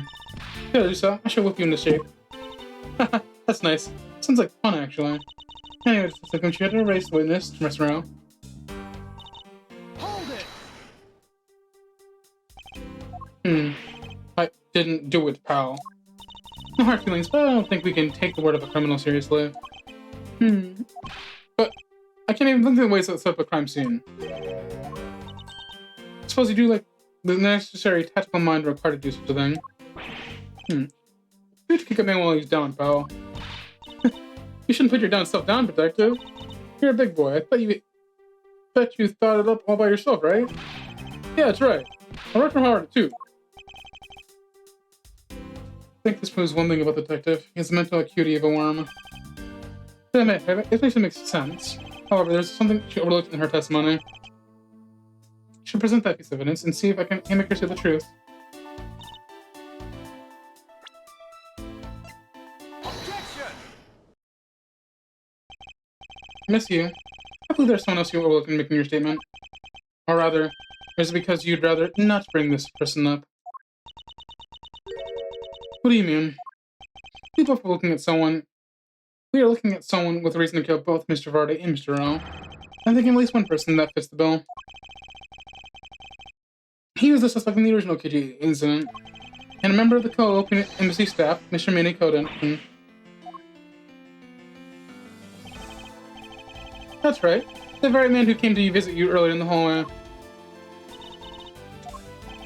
The man who killed a member of the co-open embassy semester, Mr. Rowe. The man who's the lead prosecutor in the KG incident, Mr. Faraday. You're telling me that Mr. Coaching has no reason at all to kill both of these men? Well, suppose you might have a reason or two. You covered for me, pal. Maybe you're not such a bad guy after all. Don't get ahead of yourself. You're still a suspect, make no mistake about that. Perfect evidence, the perfect testimony. These are the only things I wish to hold. But I didn't do it. You will stand under my authority and go investigate Manny coaching for me. Remember, I will not be very forgiving.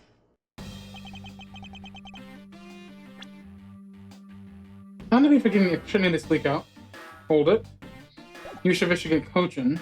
Wasting your time. And why is that? Coaching was up in the viewing gallery, watching the trial. Or so I was told. Every cop in this place has been keeping an eye on the guy since he arrived.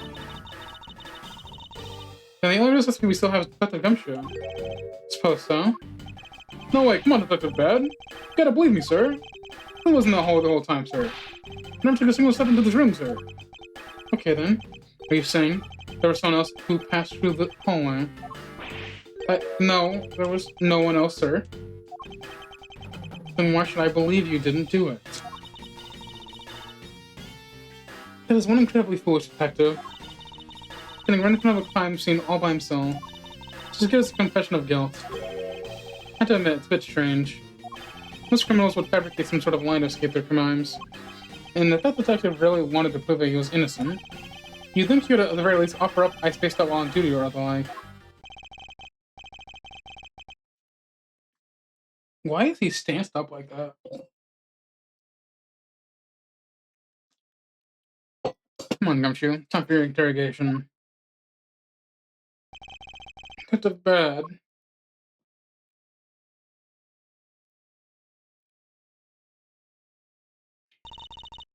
Miles Edgeworth, I'll go ahead and report this to Papa. And that, as they say, is that, right, everyone? I suppose we should both be getting back to our real jobs now, huh? Before we do, monsieur, there's something I'd like to speak with you about. What is it?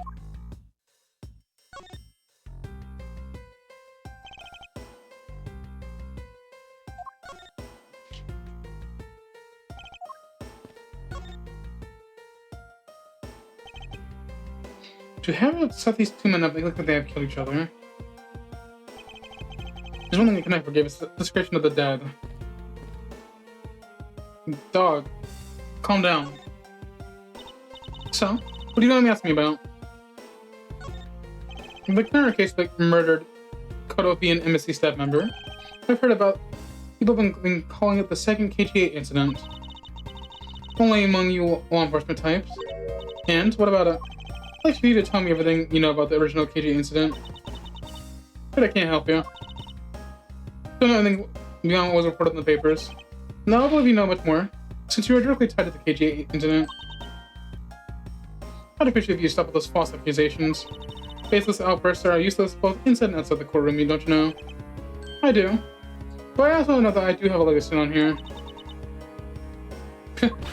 Think you can stop making that ultra serious face in front of me? Can you please stop laughing at this for 1 second? I'm not gonna get any heavy like this.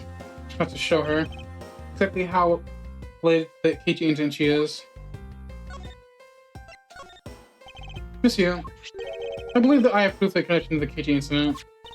That follows your proof. Very well done. Why don't you tell me exactly how I'm related to the KG incident? And your connection to the KG incident. You're the victim. The victim's name is CCU. You will note that she has the same last name as you. Can you really still tell me with that straight face that you are really not related to the case?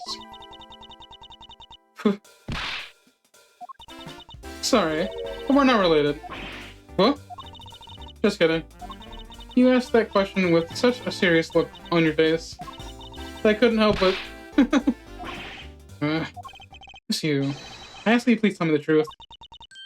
Alright, I'll tell you everything I know. As you guessed, the one who reported the smuggling activities among our group was my sister CCU. As I thought. And she was killed right before she was about to testify at the impending trial by Manny Cochin. Because he was tried once, and he was acquitted, he gets to live out the rest of his cushy life completely carefree. all because of a lack of evidence. No. Hardly evidence was to convict him to exist. What? Heard it from Mr. Faraday himself after Mr. Cochran's trial was over. Apparently, the man in black made off the most important piece of evidence. Then the evidence had been tampered with. Isn't it just like a criminal do something like that? The smuggling ring being run out of the Yamano group by one of the secretaries. They bailed Mr. Cochin out. Turns out, they were in league with each other all along. How big was that smuggling ring? Is it a large operation? I don't really know. Which is why I wanted to become the lead defense on this case that people are calling the second KG incident. But I haven't learned anything new at all. I'm expecting too much, I know. You mean you think this case has something to do with the smuggling ring? I don't know what to think. Why did Mr. Cochin want to meet with you earlier? Actually, he came to watch the trial. Apparently, he only found out that I was the defense lawyer on this case after he arrived. He figured he should say hi and one other thing. Looks like you couldn't resolve anything this time either. Too bad. What's that supposed to mean? Oh boy, stop with the scary face already. I'm fine, really. He gave him a good slap across the face. The way she talks about slapping him as she laughs away is kind of creepy. But it's just as Mr. Bad said. He's not related to the double murder. I asked around, and people in the gallery claim that he was in the seat the entire time. Talk about cruel fate. Well, this is all I know. Haha, sorry. Guess it wasn't much help, huh? That's not true. Sorry that I made you recall such a painful time in your life. Edgeworth, you really are too serious for your own good. You really need to learn to relax. We wouldn't want you to die of stress, would we? Thank you for the advice. There's no need for the worry. I'll work my own way, and I'll catch this criminal my own way as well. You'll see. Look at you with your game face on, ready to go. I'm making no such face. Did you know? Laughter is the best medicine, Edgeworth. Don't you get tired of making such a serious face all the time? I'm charged of making sure that all the criminals in this world are found guilty. I have no need for laughter. There you go, making that face again. Oh well. Gotta get going. Still feel loose ends I need to tie up.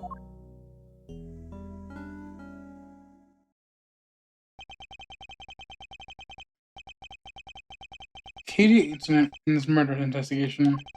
It's my belief that these two cases are related to each other somehow. But the detective, Gumshoe, is obviously lying, even if the lie is hurting his chances. Clearly, this case is far from over.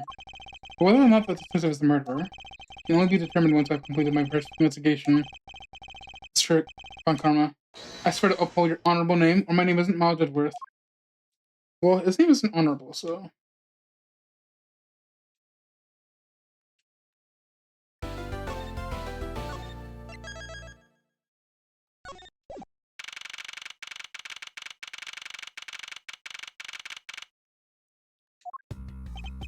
Sir, what is to become of the trial into the Godovian embassy staff member's murder?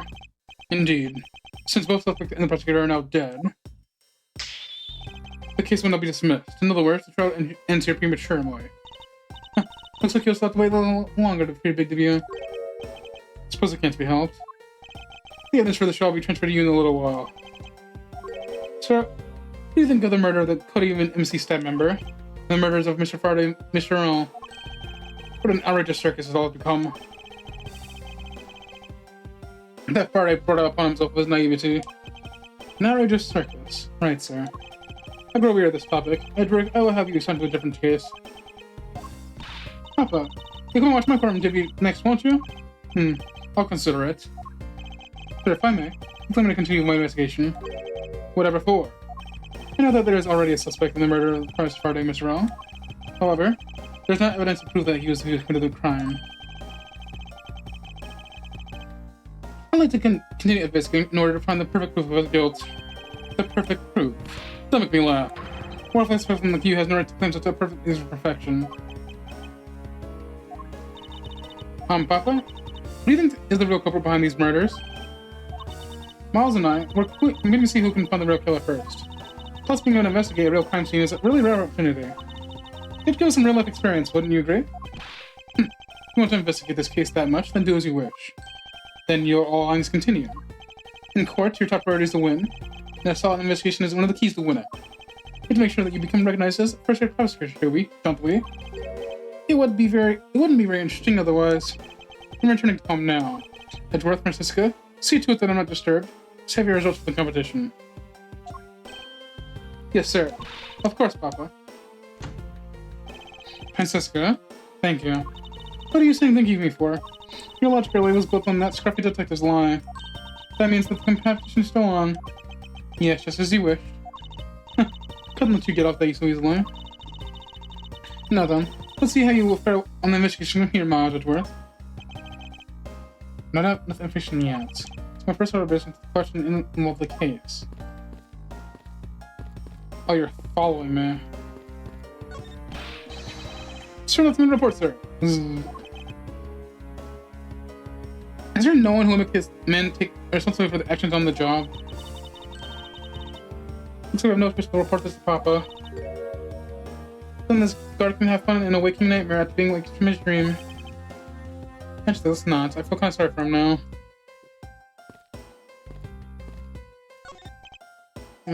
What's the matter, officer? I've been seeing you forever, sir. I don't really need to go to the bathroom. We should make a quick trip. The nearest one isn't that far, is it? No, it's going down the hall on these doors, but I don't want to be blamed for anything that might happen while I'm gone. So I'm gonna hold it. Perhaps you're going to be a positive influence into the force after all. This here is restricted to authorized personnel only, sir. If I'm not authorized personnel, then what, may I ask? What do you think I am? The young sibling of the dysfunctional relationship? I'm not the younger one, he is. Now get that straight in your head. It was more like just small part you should be upset over, Francisca.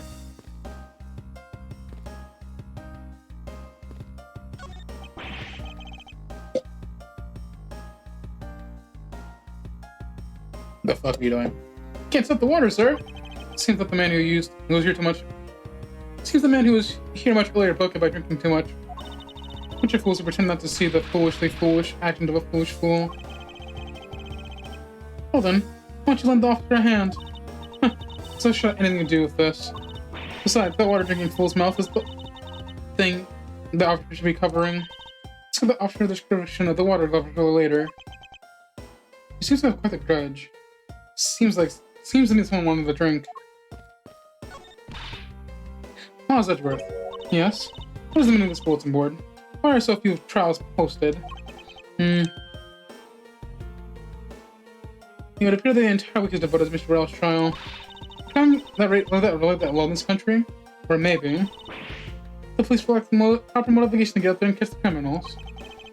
But I can't comment that. However, I can say I have my doubts on the younger detectives. It sounds to me they're in need of a stricter hand. Not sure my discipline regimen with the pathetic, filthy, coded detective. I feel bad for the bad guy, and yet I find no suitable reason to stop her. Monsieur. Oh, it's you, Edgeworth. And who are you? Wait, you were at the crime scene just now, aren't you? You should be disbarred for not knowing who I am. I'm Prosecutor Con Karma. Now I'm about to become the successor of the family name. About to? I guess that means just for now, you're still another kid. In which case, it's only natural that I don't know who you are. What? Why are you whipping me? Anyway, it looks like they're planning to hold the evidence a bit longer. There's one thing I can't stand, it's waiting. I'm really sorry, but I have a few more questions to ask of you. Look at you, eyebrows scrunched, lines in your forehead. And that to ask of you. What exactly is so funny? Sorry. It's bad at dealing with a super serious atmosphere.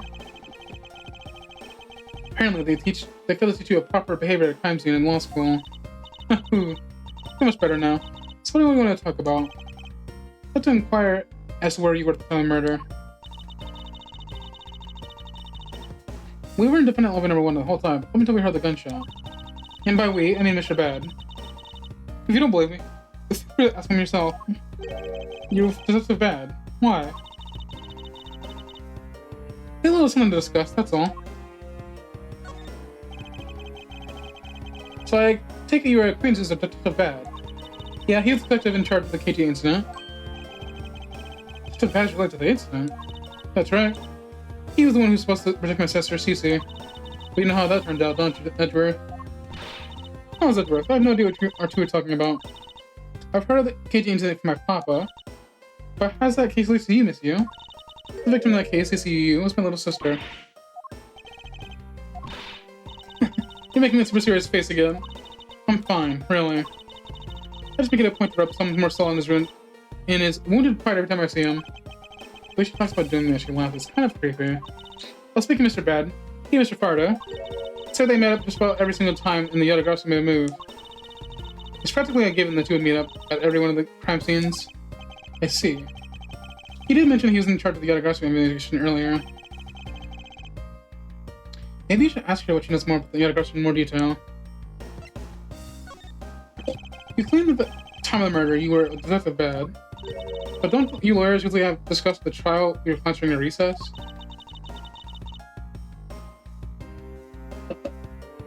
We do. So what's planning to do? Mr. Farda was being rather threatening, and he dragged Mr. Riffle away. After that, Mr. Bad came to lobby number 1, so we just stayed there and talked. What did you talk to Mr. Detective Bad about? Nothing interesting. I just insulted him some. Talked about how the trial's going, and then I insulted him some more. Well, she's not laughing. Her mouth seems to... She's not laughing. Her mouth seemingly speaks nothing but insults. Anyway, Mr. Bad and I were in defendant lobby number 1 when the murders occurred, so I really can't tell you anything about the hallway or lobby number 2. I see. I'd like to ask you a few questions about your client, Mr. Mackerel. Now, your client first planned to be Yatagarasu, is that correct? Yeah. Once I heard that it was Yatagarasu that had made off with the evidence from KGA, I began to ask Mr. Rel all sorts of questions, but to no avail. Turns out, Mr. Rel was not Yatagarasu. He just made that up. He made it up. Mr. Rel's crime was caught on tape by the security cameras, but there's no footage of him sneaking into the Kodak embassy itself. There's an ad break mode off now.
I love the music in this game.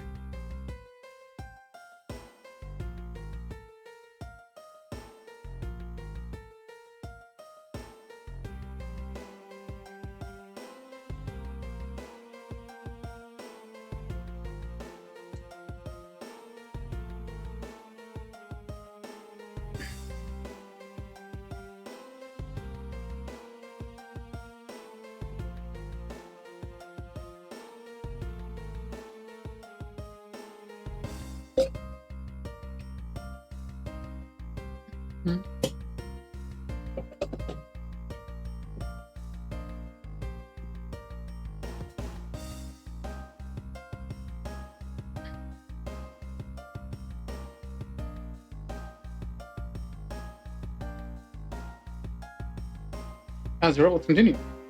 Hold on just 1 second. You mean to say that you knew he was not the real Yagasu? And that he was just another cold-blooded killer? You're ready to defend him? Yes, that's right. I see. So defense lawyers actually someone whose job is to cover for the criminals. That's why defense lawyers are so detestable. But they are not much for us to find karmas.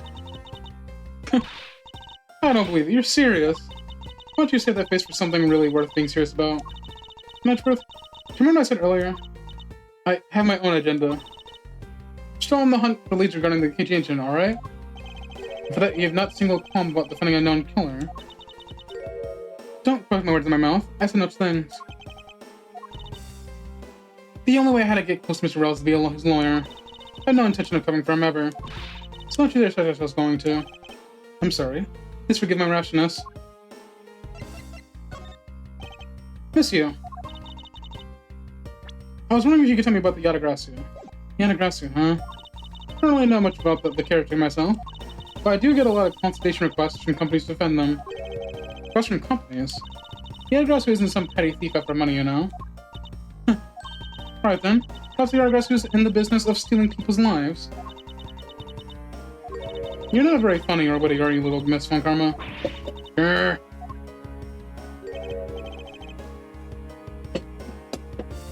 Francisca, be careful about who you whip. Be sure to maybe be sued by... There. I chose carefully, just like you wanted.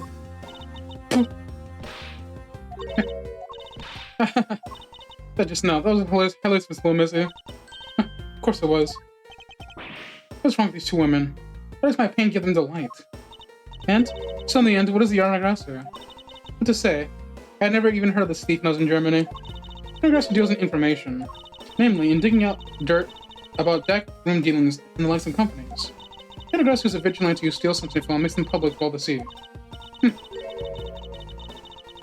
Vigilante or not, this person is just another criminal to me. Suppose you can put it that way too. But either way, you get a lot more clients now thanks to that thief. Sounds like Miss Yu is profiting nicely. Plus I got all I can out of Miss Yu. Who wants to be able to come true now?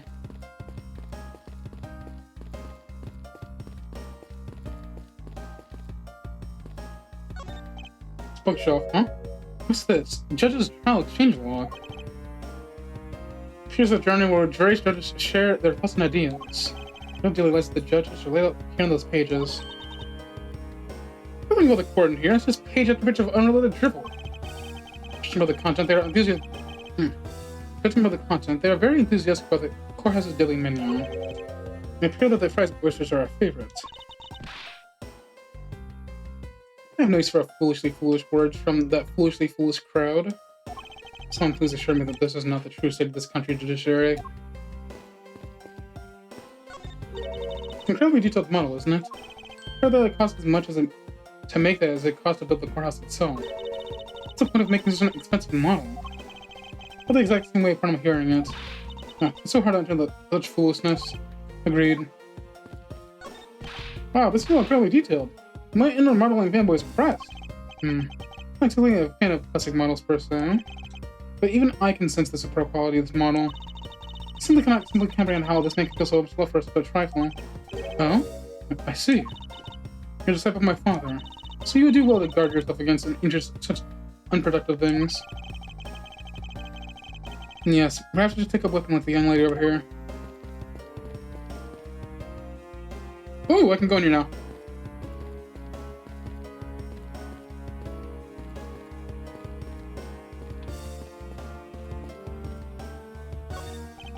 The judge's chair. Must be a wonderful good to stay here the whole time. Yes, suppose us prosecutors and defense attorneys have to stand. I think it would be fair the judge had to stand the whole time, too. His Honor is an old man. He should be afforded some comforts. Fine, he can enjoy his chair, but he'll share in our pain through my lashes. I fear for the judge if Francisco were ever to become a real prosecutor. Yeah. Let's move the judge's desk. You must tell by the gavel sitting on top. I had a dream once that I was being squashed from his gavel. She was a weakling, Miles Edgeworth. You have no idea how frightening it was.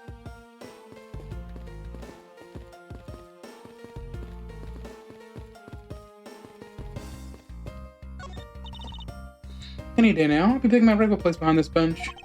all the time. I should already be standing here. It'd be downright disgraceful if I beat you to it, wouldn't it? If that were to happen, Francisco, I'll eat my caveat.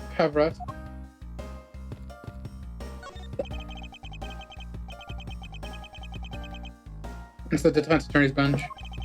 Probably be standing on this side of the courtroom if the incident hadn't happened. What are you thinking about? Lately, the more wrinkly your face becomes, the less I'm able to read your thinking. Why never? I'll have you know, I don't have a single wrinkle on my youthful brow. It's the witness stand. Make sure that each and every person that ever stands here will be found guilty. There are others besides the defendant that stand at this podium, you know. I don't care. Just make sure you never end up standing like one of these, or you'll be sorry. I'll keep that in mind.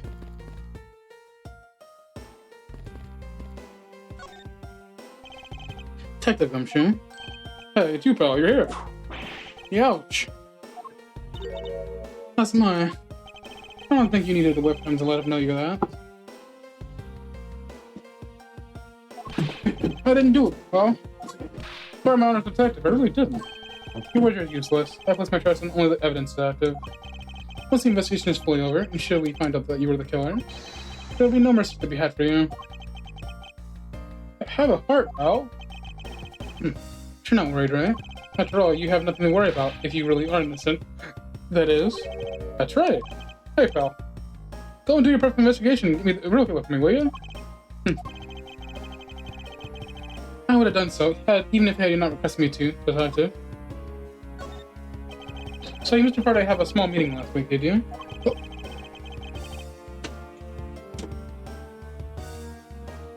What exactly did you do to make him so angry?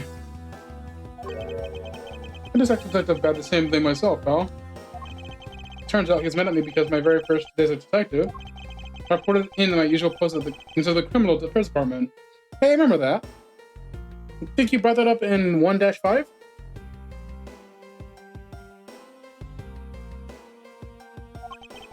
By the time I got to the criminal affairs, I was really late. And that's when he gave me the huge speech. I remember doing the same exact thing in elementary school. On the first day of school every year, I'd always wind up going to my old classroom. How pathetic for a detective to be compared to a mere school child. You claimed to be standing guard in front of the door to lobby number 2 during the recess. However, when did you receive the order to do so, and from who? Earlier on Thursday morning, and from Detective Badpell. They just felt like a really crazy turn. So I was told to make sure not to Mr. Faraday. And yet something did happen to him, correct? Looks like it was just a total waste of manpower to assign you to guard duty. Ow.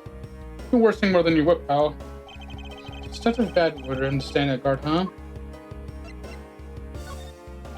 Now then, Detective Gumshoe, is there anything else you'd like to tell me? Nope, not a thing, pal. In that case, I'll also take a look at carrying your personage. Ah!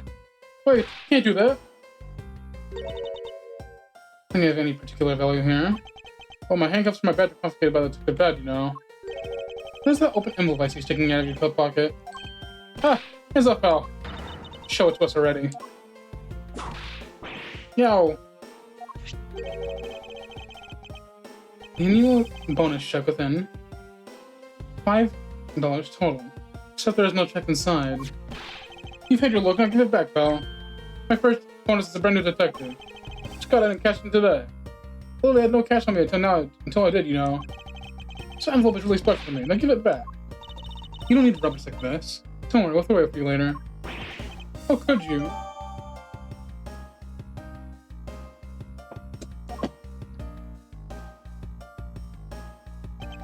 I'm sorry, but I need to take him in for questioning now. I think I've asked him everything I need to. No, wait. Let's make him a suspect. There's one piece of evidence to reconfirm. I'm sorry, wait a second.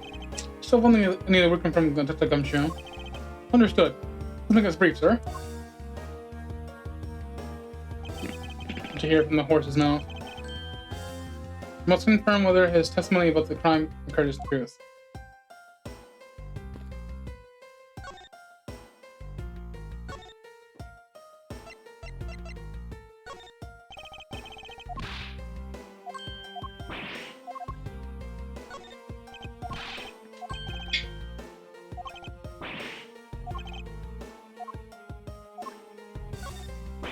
And a bonus of $5.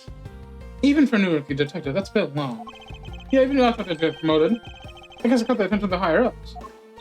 It's that amount, I'd have preferred not to receive one at all. You just don't get it, pal.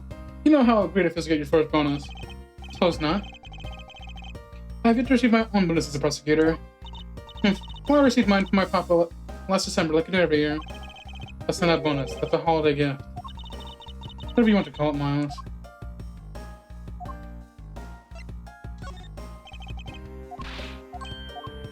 I will just give him everything. What about the gun? Probably the gun. No, okay.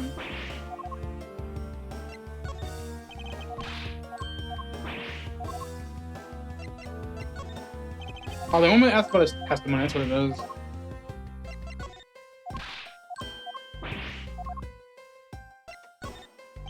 You told me earlier that you heard no sound other than the gunshot out in the hallway. Is that correct? No mistake about it, pal. Then you were also claiming that no one passed through the hallway either. Is that also correct? Yep. Not even a single ant burst through that hall while I was on duty. You do realize that like, you're telling me why making it more difficult for yourself. Huh? Oh. But it's true. I didn't see anyone go through that hallway. I didn't hear anything, pal. The killer found the way to kill those two guys. It's beyond what I can even imagine. So he intends to kill this ridiculous lie. But why would he do so, given the situation he's in? We have a thorough investigation. The hallway in front of the defendant lobbies is in order.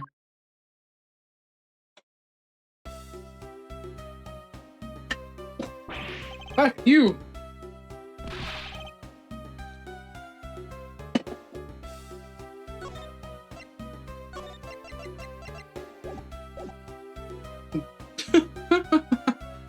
No!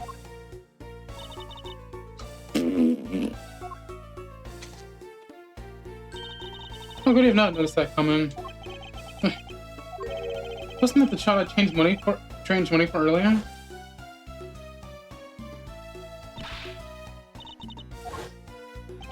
Kids can sometimes be so cruel. Looks like she dropped something. I'll be sure to arrest the girl. Might turn out to be a valuable aid. At least some sort of punishment will be needed dealt with as we meet.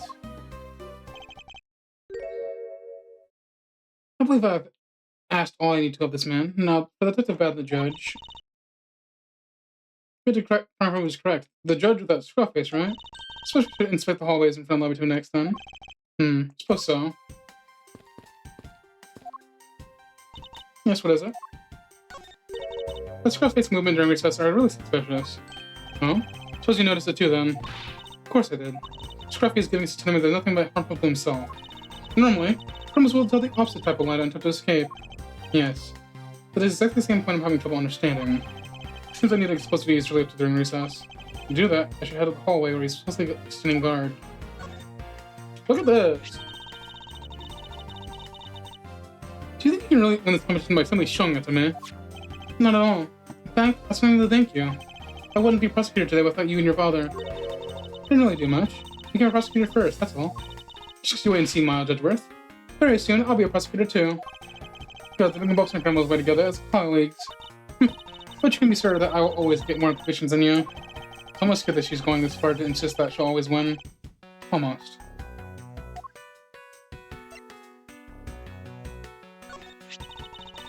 KG incident, huh? The defendant was acquitted in that case, but I don't think we've seen the last of it.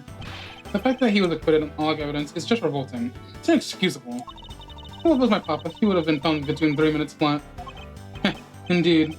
We would do well to watch and study more from our mentor, so we may secure a commission for all of those we try. That'll be our rule. What's this about we business? Who do you mean we?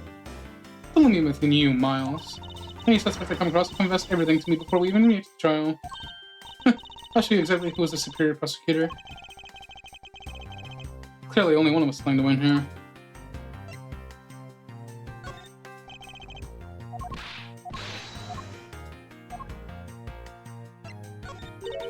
It's one of the weapons in this case. I pity Mr. Farda. Bad enough to be killed with evidence that he prepared himself. It has to be killed in the courthouse of all places.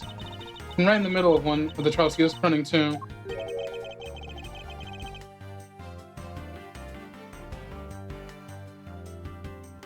Just goes to show that nothing like this is predictable.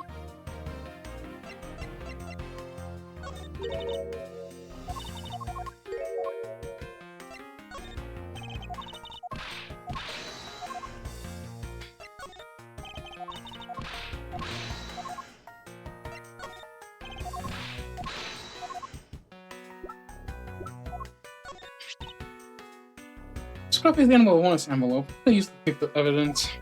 Yes, we'll have this point aside. What do you think about the woman and money? Pathetic amount for a pathetic detective. I think it rather suits him. But don't you think it's a bit too low even for offers like him? Why his pay? Until he's a fool, he's never trusted anything to. Foolish fool like him would only bludge my record with foolish mistakes. Oh, you have no idea. Well, not that it matters. I'll never have to work him that pathetic fool anyway. That's a bit harsh, even for you, Francisco.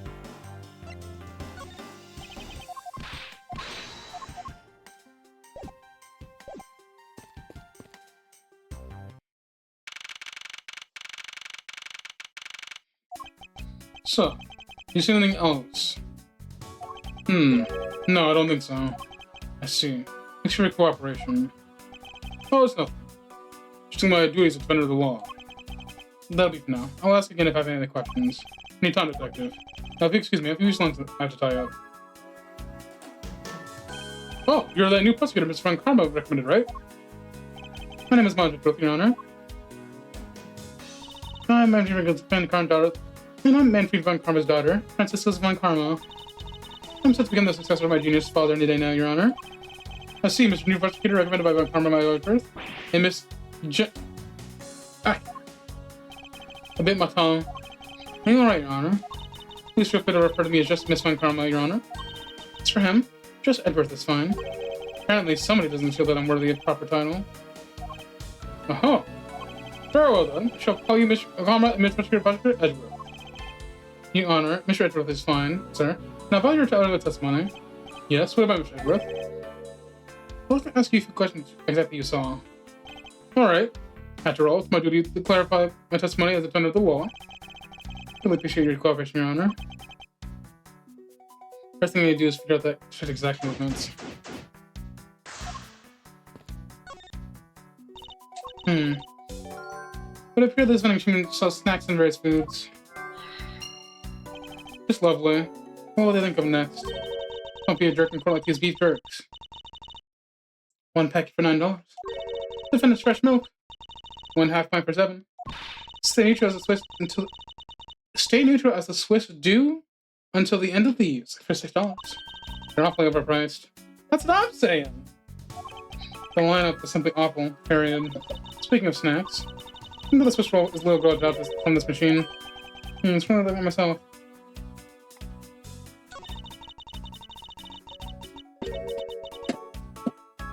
The end of what? Why assume it means the end of the trial? I suppose it means that one should eat these during this recess. You can't eat during a trial. But the only time you can eat them is now, huh? I wouldn't mind if you wanted to eat one now. You haven't packed two after all. We're in the middle of an investigation. Besides, I don't have $6 on me. If you want, we can pull our money and buy a pack together. If I had to split with you, then I don't want it.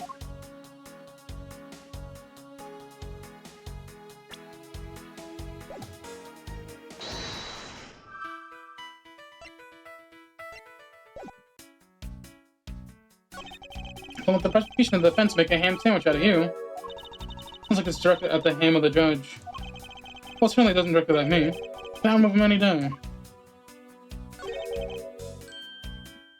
I see. Miles Edgeworth, wouldn't you agree it's a very clever pun? You wouldn't really put much effort into the product name. Fool. I understand the foolish thinking of a fool made it up. You guys are so foolishly that I got you thoroughly mad. Now I'm utterly famished. If you wanted to ask a pack of these, all you do is ask for like a normal person. When you're in a hot water, you might need a hot dog.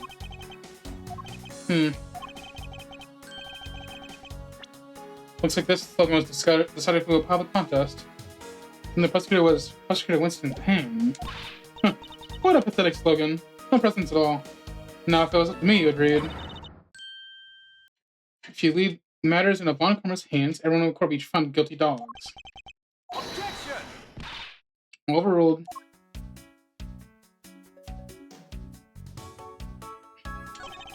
Defendant's fresh milk. What exactly does this mean? I bet it means that the milk is freshly milked by the various defendants on trial right now. Now, thinking I mean that this was milk from the various defendants. Miles Edgeworth, you possibly can't be serious. Of course not. When it's looking blind your opposition with some OJ. They're promoting violence? Don't worry. I will make sure that nobody following this advice won't be for long. Compared to the sting of a whip, the sting of oranges may not be so bad.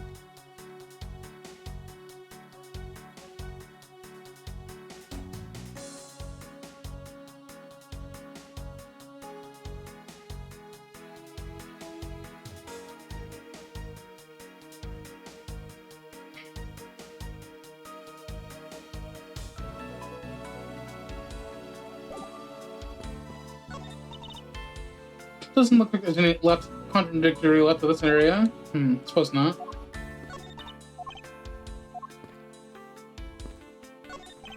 Find something, officer. I think there's a pullback here. Come on, just a little more. Sure, no one working this crime scene isn't a total waste of living tissue. Fortunately, there doesn't seem to be a single person who can deem useful here. You got any suspicious fingerprints, officer? Nope. Just the fingerprints of those involved in the case, sir. Guess we know all the players in the case then, huh? It appeared that way. But then I can feel like we're missing something. And I suspect what we're missing is hiding right here in this very crime scene somewhere.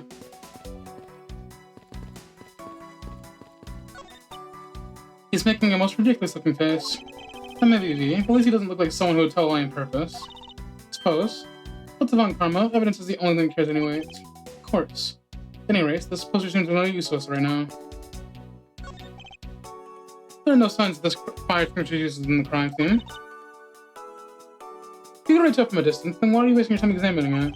Mr. Skill, let's not try to rush absolute genius. Real.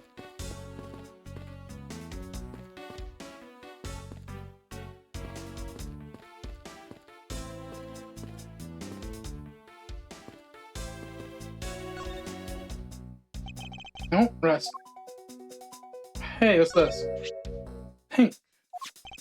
Pink cloud piece of trash made of rubber. I feel like I've seen something like this before. Why is this a piece of garbage? Well, you know, the fact that there's a litter running loose in this courthouse. Simply unforgivable. It's like I knew who it was. It's not like I who littered. Rubbish belongs in the rubbish bin.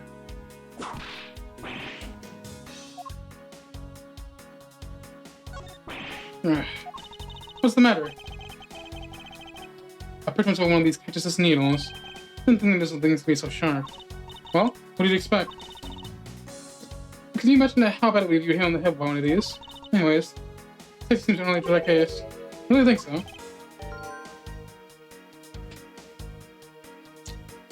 Because I believe this cactusing on this one so is completely related. Really? Huh? Well then, look at the explanation of how these are related. Look outside. However, I doubt the killer would be escaped through here. Of course not. This is the third floor after all. Seems bars are installed in this to prevent people from falling out. Bars? What bars? You just see them from your vantage point. Oh. Must remember not to bring up that taboo subject again. I'm taller than you. Skill issue. The ants are hard work carrying their food home. It's a marvel they can pick up such comparatively large objects for their size. Well, if you want to carry the mighty Von Karma name and not be squished under it, you better work extra hard like these ants. Same goes for you, Francisca.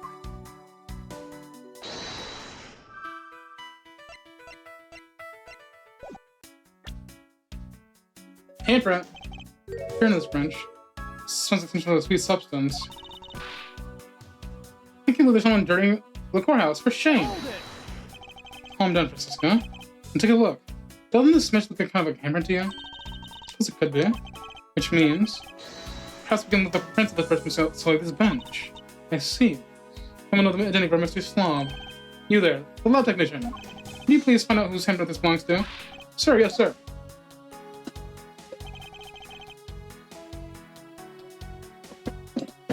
I've got the results of this fingerprint analysis, sir. And, do we know what they want to? Sir, it belongs to Detective Gumshoe. Oh, interesting. Good work, officer.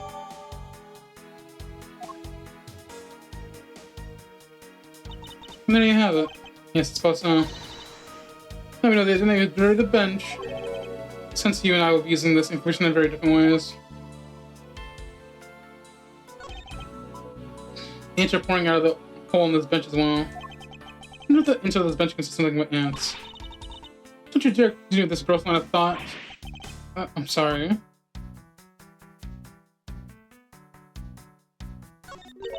What are these black speckles? Those are the pile of ants eating away. Ooh, that's delective. He declares not a single ant slipped by him. And yet there's a whole hill of him. Why? What are you hitting me for? Should replace him for that filthy, pathetic detective. Let's check out this deduction to detectives and growing tabs of pay cuts. Anyway, I wonder what this ants are eating. From the look of the sweet smell of it, pieces of cake and chocolate from Swiss roll. Miles Edgeworth. The courthouse we kept pristine at all times. It wasn't me who threw the food on the ground. Courthouse must be kept clean.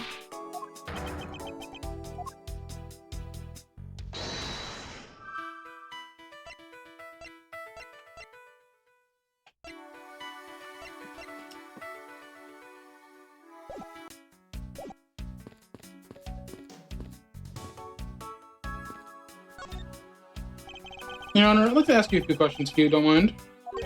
Where were you at the time of the murder? Do you suspect me of something? No, nothing of the sort, Your Honor. You may very well continue your testimony. Your Honor, it's your testimony I'm after. Oh! I don't know you're interested to me or my testimony. I'm getting the sense that I might want to enjoy beginning a trial run by this judge. Let's see here. Oh, then how should I put this? When you get to my age, you need to pay more attention. When you get to my age, you need to pay more frequent visits to the restroom. You're taking a window at the end of this hall. You see a small window. That is the window to the men's restroom. Otherwise, you can see clearly into this hallway from the men's restroom. When I was going to the restroom, that detective, Gumshoe was it? Well, he was standing in front of the vending machines buying something from it. However, and as I couldn't believe, when I was about to exit the restroom, there's not a soul in the hallway anymore. Your Honor, please calm down and explain to me rather rationally. Oh, I'm really sorry.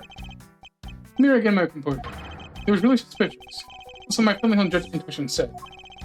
Although, until the murders occurred, I just sort of brushed it off. Oh. Apparently, the judge doesn't understand the concept of staying calm. Pressing window, huh? Really? You can see the men's bathroom window from over that one over there? You can. I'm looking at it right now. I didn't mean you show me this view at once. I suspect her hides limiting her ability to see. Probably I'm gonna find from his honor. Mr. Edgeworth, may I return to my other duties now? Yes, I'm sorry to hold you up. Thank you for your cooperation, Your Honor. Oh, anytime, Mr. Edgeworth, anytime. The judges in this country seem rather friendly. Yes, if not a little wishy-washy. However, I hear they are known to hand down the very fair verdicts.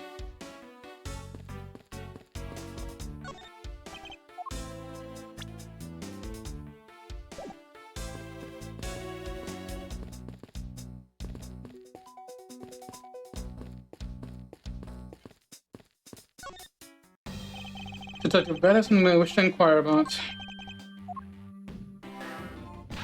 Hey, how about doing some actual work, you? I wish to inquire into Detective Gumshoe's movements during the recess.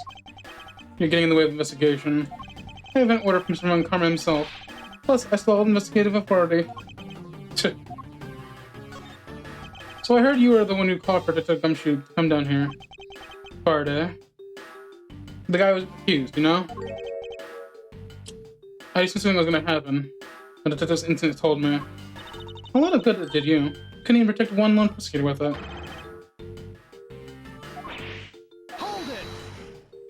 Francisco, I think you need to apologize. I'm sorry. Surely sorry, Mr. Bed. Please continue.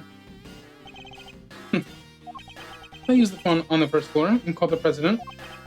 told them to send by somebody over. And the detective was the one that showed up. And only upon his arrival did you set the detective come to the stand guard, detective. Yeah, I waited for him on the first floor. After he got here, we came up to these defendant lobbies together. As we entered this hallway, we ran into you. She told us the Farley was really mad. And then he dragged Jarrell into lobby number 2 to have to worry or something.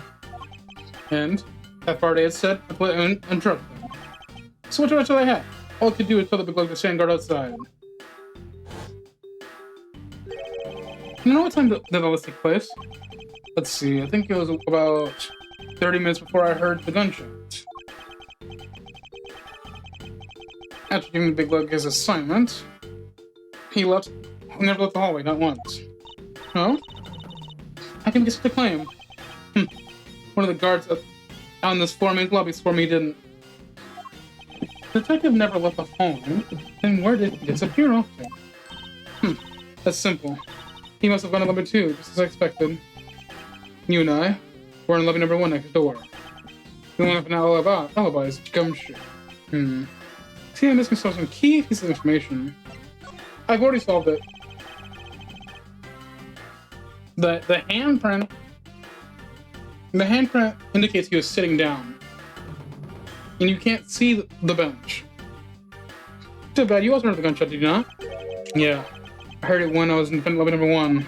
That's why I came into lobby 2 to get a view. How much time it lasts between you hearing the gunshot and you arrive on the scene? Less than a minute. What were your motives since I'm hearing the gunshot? I grabbed the big lug, who was just walking around the hall, and raced into lobby number 2. And that's when we discovered the body in that order. That makes you discover the crime scene, right? Yeah, yes it does, little miss. You're about to become a prosecutor very soon. You will treat me with the respect you deserve or else. You think that wave that thing around anymore, and I'll have your for obstruction, little miss. You wouldn't dare. Just joking. Just as bad as really something you make Francisca behave. I'll be about done.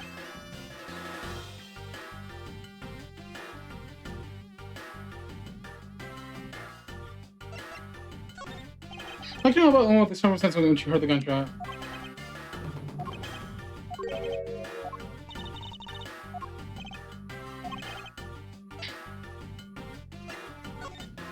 I thought you were telling me the exact time you heard the gunshot.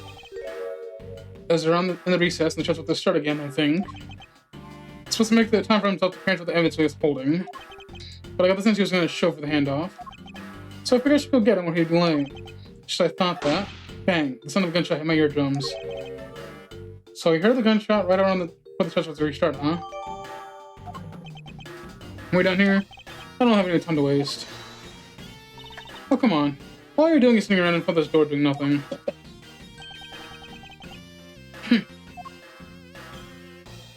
I get the sense that he's somewhat investigating this crime scene. Or at least keeping us under surveillance. To what end? So bad. May I ask you to cooperate just a little longer? I don't have anything else to say. Two of you.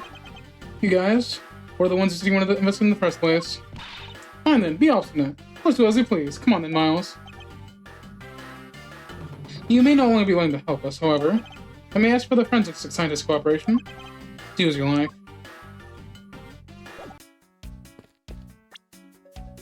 Eureka.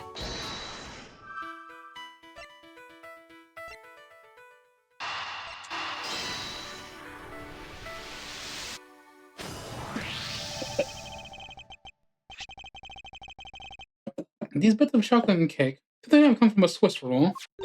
A Swiss roll? Why would a cool artist be selling like that? It doesn't seem like the right venue. However, it is being sold out over there. The vending machine? Ah, I see. Stay neutral as the Swiss do into the end with these. 2 for $6? Talk about expensive. Leaving the fact that it's on the expensive side aside, the fact that cake crumbs and chocolate bits were found in this hallway suggests that they came from a Swiss roll that was purchased from this machine. We have a pretty clear picture of what happened here now. Naturally. After all, I'm here, aren't I? Detective Gunshu must have sat on those benches to get a Swiss roll. As he ate, he dropped it on the floor and slid the bench. Oh, how can you clean that for himself? How utterly despicable. Don't you dare whip me again. It wasn't like who made that mess in the first place. Anyway, it was indeed physically Gumshoe who brought the Swiss roll. That creates a rather interesting contradiction of facts. Contradiction? Where? Take another look at the treasure courthouse vending machines in order.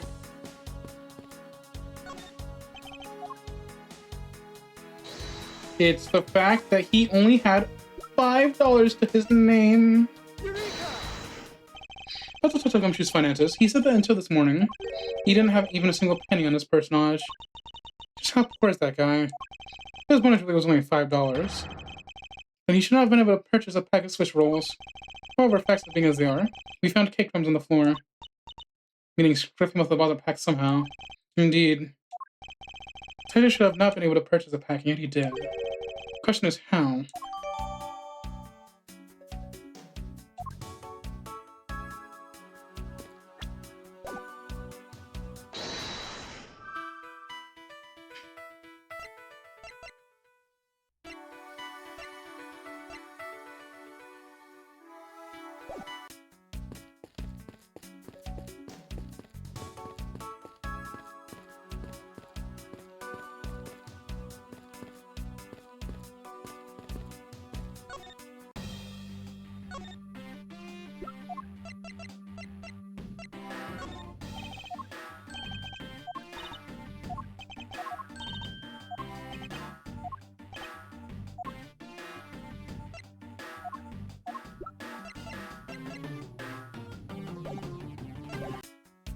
Oh! I realized what that was. She was holding a balloon.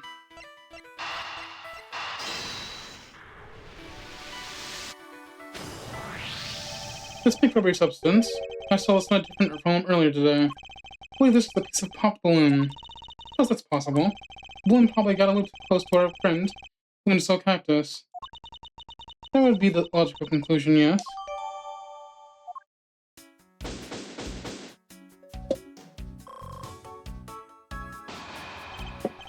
I believe I now have a very firm grasp of what happened here. Well, I do too. Alright, Francisca. You sure a conclusion to come to?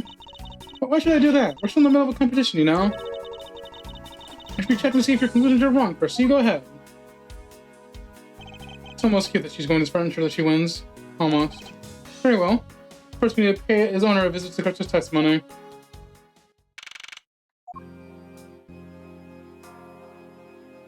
Your Honor, if I may, I'd like to test your witness testimony to see how it stands up. Do you doubt me? I'm your new suspect. In a sense, I suppose you can say that.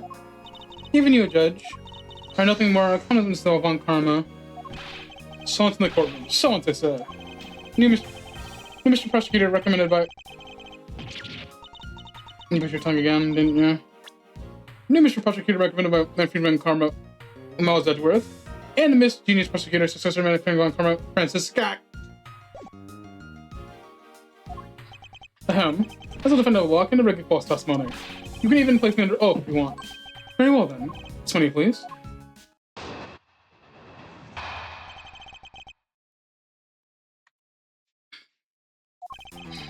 During the recess, I went to the restroom. There's one on the hallway side, in the words I could see in the hallway. As I entered, I saw a detective buying something at the vending machines. But when I was at the exit room, he would disappear. A detective that goes on missing while on duty? That seems mighty suspicious to me. Your Honor, can you please remain calm? Oh! I'm so used to simply listening to the testimony that got caught up in the excitement. So sorry, Your Honor. But I'm glad to spoil your fun now.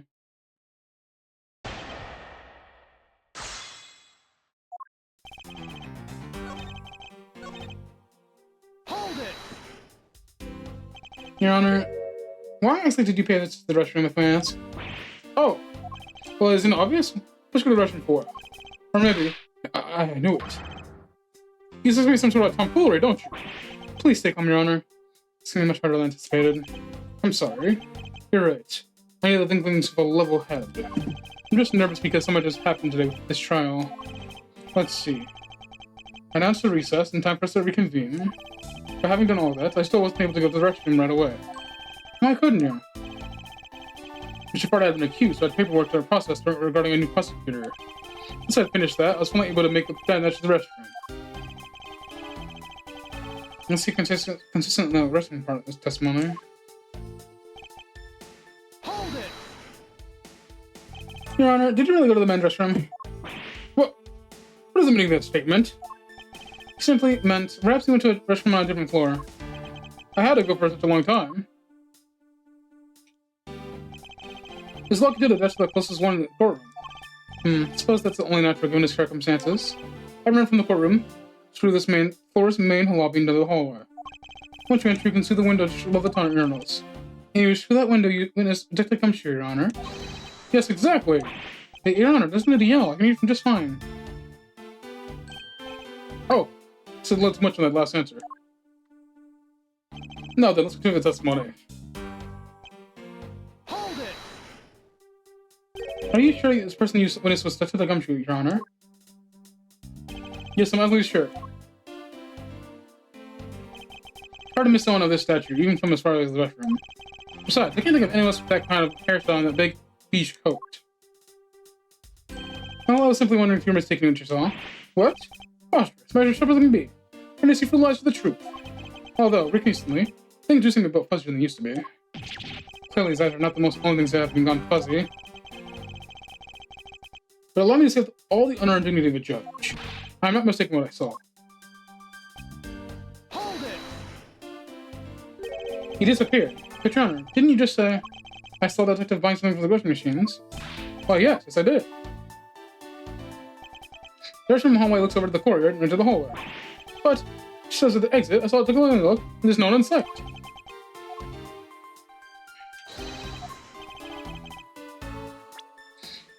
That led me to the only solution to this mystery. That detective must have gone to the crime scene, lobby number 2 at that point. So I looked into the hallway from the restroom, and over to the courtyard, did he? Hold it! Your Honor, I ask that you please remain calm. No, I'm perfectly calm. You're perfectly calm. You're being anything but perfectly calm. Here's the thing, His Honor could not have been missing what he saw. Suppose so, given his line of sight. However, Francisca, why do you suppose our lines of sight are so different? You're referring to my sight. Can't you hold that for just a second? About His Honor's testimony, I believe his line of sight is an important factor. Is that important? But you already been telling him already. I will. But there's one more thing I need to do if I'm to correct His Honor's testimony. I need to retrace Detective Gumshoe's movements.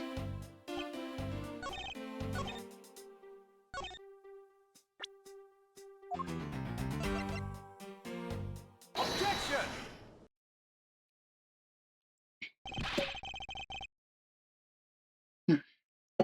What was that finger like for, Mr. Edgeworth? Don't you know it's rude to shout objection while someone's giving testimony? If you truly are men of the law, then you must always be vigilant. For example, I never let an opportunity to shout objection pass me by. Miles Edgeworth, it's only one thing to be passionate about your job, but this is real life. This is what some people may say is the pot calling the kettle black. Your Honor, I wonder if you might take a look for this for me. What is that spill? How dare someone dirty the hallway bunch like that? Who is the culprit? That party is hereby found guilty of uncleanliness. You must know, the uncouth bench layer has already been placed under arrest, thanks to your earlier testimony, Your Honor. Oh? Well, that's good. Who was it? We were able to discover something from the smudge on the bench. Namely, Detective Gumshoe's fingerprints. Not happy of committing just murder, he had to go dirty the courthouse too. Guilty. Your Honor, please calm down. While it's true that the detective was the one who made the mess on the bench, we have not yet established that this action was related to the double murder. What do you mean? I believe the detective bought a pack of Swiss rolls from the vending machine, and then promptly sat down on the bench to eat one.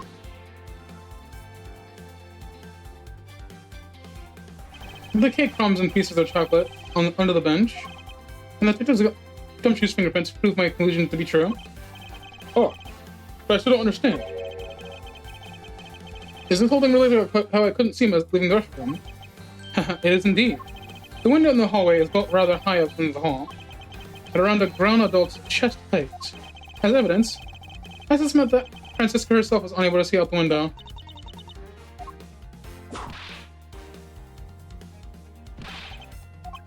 We shouldn't use it as high as evidence.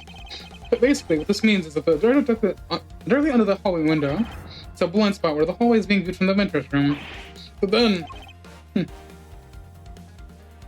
seems you've already made the connection. Someone were to sit on one of the benches under the window. Yes, even someone as large as the gumshoe, but I quickly disappeared from sight. What? You finally see, Your Honor. Your testimony has just proven that Detective Gumshoe was in the hallway the entire time. Ah, sorry. I didn't mean to say it with that much enthusiasm. All I wanted to do was try checking it once. Here, let me try that again. Hold it. Something I feel like I say. Yes, actually, there is. Remember, there's something else just now. Mr. Edgeworth, please allow me to testify to the court one more time. Even if we roll a room, you just stick on topic, wouldn't we? That might not be a bad thing. The more info to the better. The more info, the better in a perfect investigation, right? I suppose it's possible you can't see a seated person when it's western window. However, that doesn't mean that he was sitting there when I looked. Anyway, I forgot to specify earlier, but the problem was more in detail. As I was leaving the restaurant, I heard a loud bang of a gunshot. Yeah. How was that? That is the testimony of one who judges the crimes of others. Your Honor, can you try to state the important facts next time first? I agree. Before you go around judging others, you should learn to judge your own words. Eek! I'm sorry. But honestly, I thought that sound was just a noise popper until now. Now that he mentions it, before we restarted the trial, he did talk about that. Someone celebrating a birthday during recess. Curtis, we don't have a popper going off. Come to think of it, for the day of my grandson. The most critical point in this argument is when did the judge look into the hallway? And whether that lines up when the gun was actually fired. Your Honor, if I may, let to clarify 2 details in your testimony.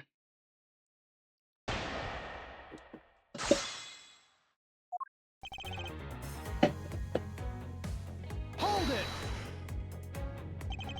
In that case, do you concede that you were the one overcoming your last testimony? Now, hold on there. I just said that it's possible that you can't see a seated person in there from this time. But you know something? I don't think you know when the reference were both on the bench, do you? Well, you have proven that it's possible the detective was sitting. I just have a problem with just when those fingerprints were left. He's right. I got to prove when those fingerprints were left on the bench. While he feigns ignorance, his honor has been seen a lot of lying. This judge, I mustn't underestimate him.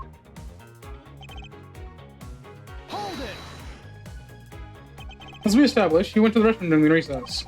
However, at what point did the recess did you look into the hallway? After I called it recess, I handed the change to prosecutor's paperwork. It took about 20 minutes until we reconvened. That's about right. Just as I expected. What were you expecting?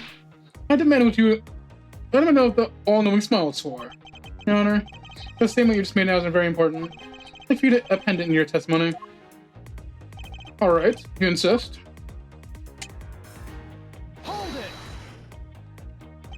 20 minutes before we reconvened. Very well, what did you do after that? Let's see.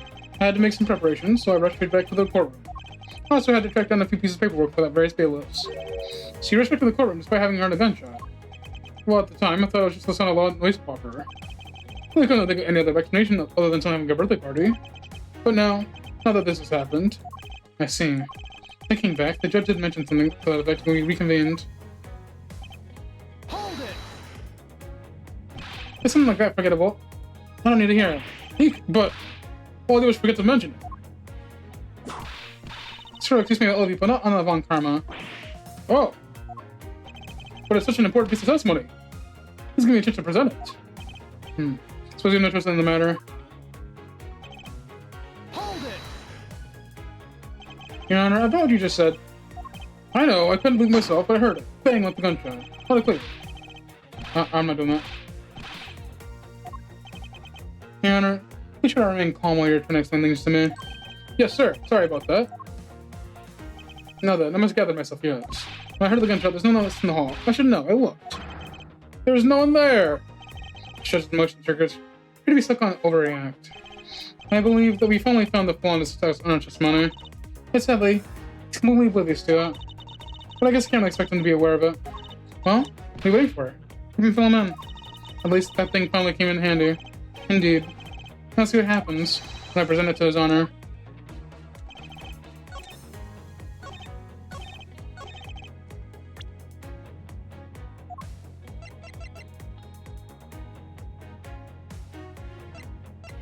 Objection!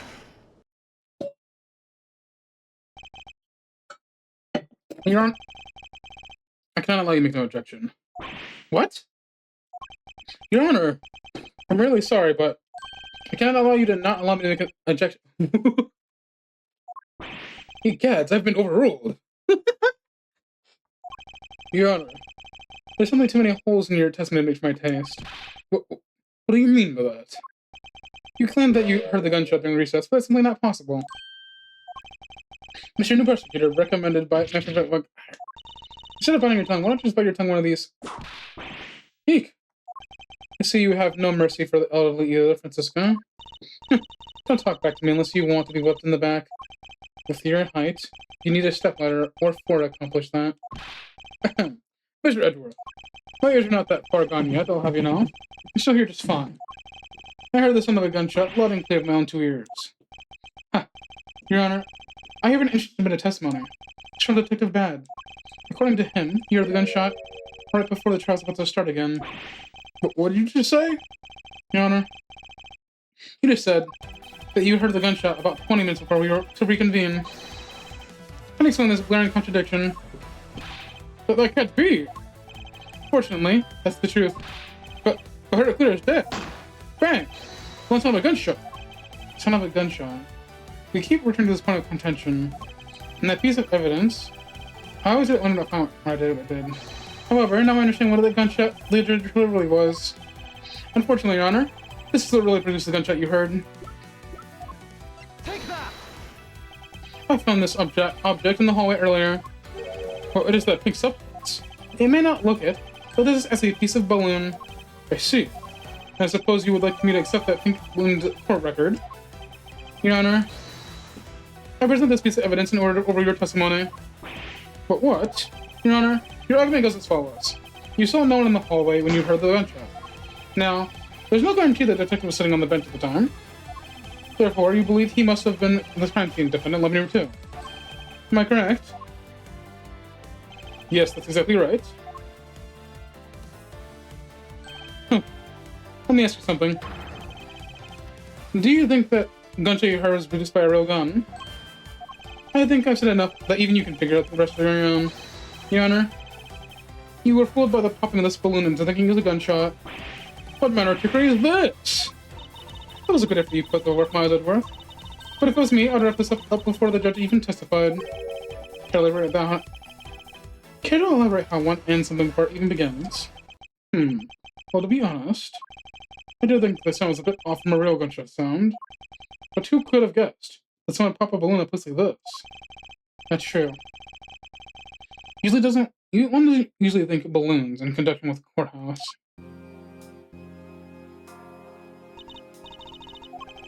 That's it. The balloon girl is blowing. It explains everything.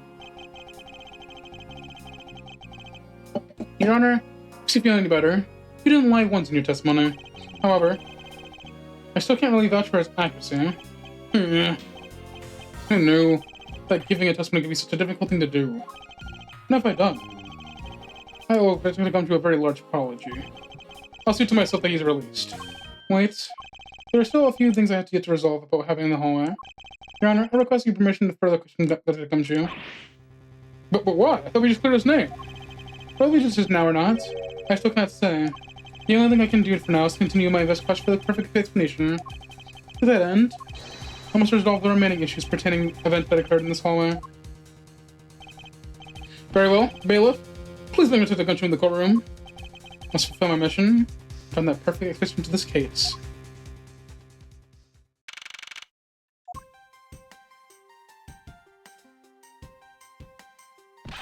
What is it now? Is it time for my trial already? Already told you I got leaving the time, pal. I didn't do it. I'll be the judge of that, Detective Gumshoe. No, you won't. I'll be the judge of that. No. I'm the judge around here, and I'll be the judge of that. Why can't you guys be a little much more judgmental? Yes, well, speaking of hasty judgment, Detective Gumshoe, I'm afraid I must apologize for an error in my judgment on my part. Your Honor, I don't believe that you should apologize just yet. We have yet to prove he's completely innocent of this crime. I guess so. What are you guys talking about? In any case, let's for you to testify as your actions you were on guard duty. And please remember, you are not on trial. This is just part of the investigation. As such, you may still be found to be innocent. However, if you should give a false testimony... Yo! Just loud and clear. You aren't going to be lying, you'll be held indefinitely. Understood. I got you, pal. Thinking back to the scene of the crime scene and the judge's testimony, it's obvious that Gumshoe is lying. I can't break his lie. We might never get a break in this case.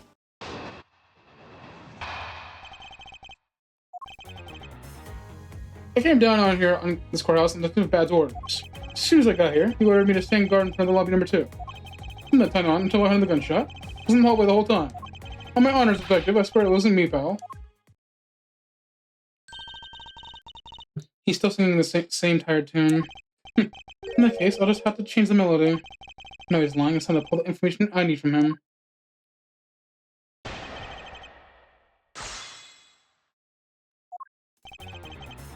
Hold it! So, was it really Detective Bat who called you down here? You bet it was, pal. I was left in charge of the president while everyone was out, and this call comes in. I want you down here in 1 minute flat, you said. Well, I thought this was my big chance, my first case, so I made a mad dash here.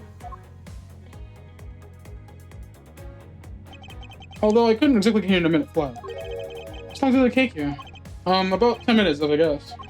What was Detective Bat doing when you finally made it? He was waiting for me down on the first floor entranceway, pal. Now there's an ad break, so I'll hold off. I'm continuing.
Ooh, look at that.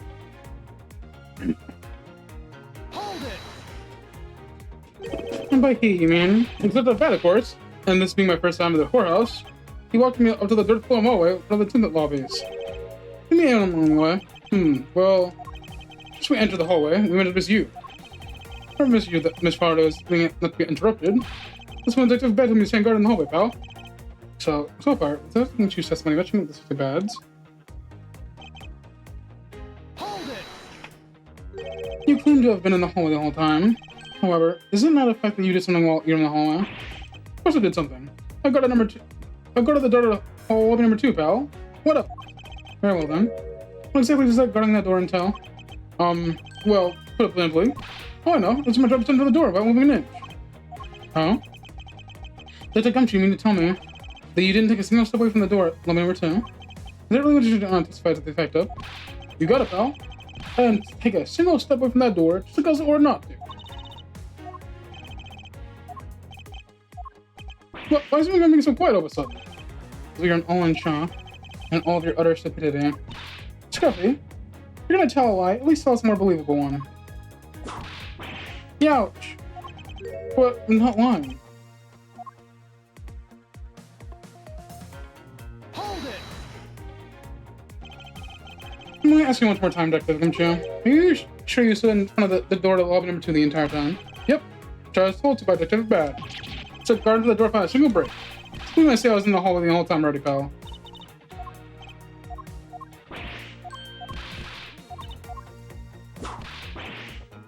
I missed something. Well, I didn't go quiet all of a sudden again. Apparently, someone's a bit of trouble reading between the lines. What's that supposed to mean? I don't... Be quiet. Youch. I'm gonna try to bring this fucking close. Hold it! Would you be willing to swear there was no one else in that hall besides you? What are you talking about? I just swore that I was doing my job, pal. Oh. What are you acting so nervous for? What? I'm not nervous at all, pal. Anyway, not a single person myself was in the hall at that time. Just have a foolishly foolish contradiction. Foolishly foolish testimony is plain old foolish. Indeed. However, the pursuit of the perfect investigation, and I'm afraid to deal with it by squashing it under the weight of evidence.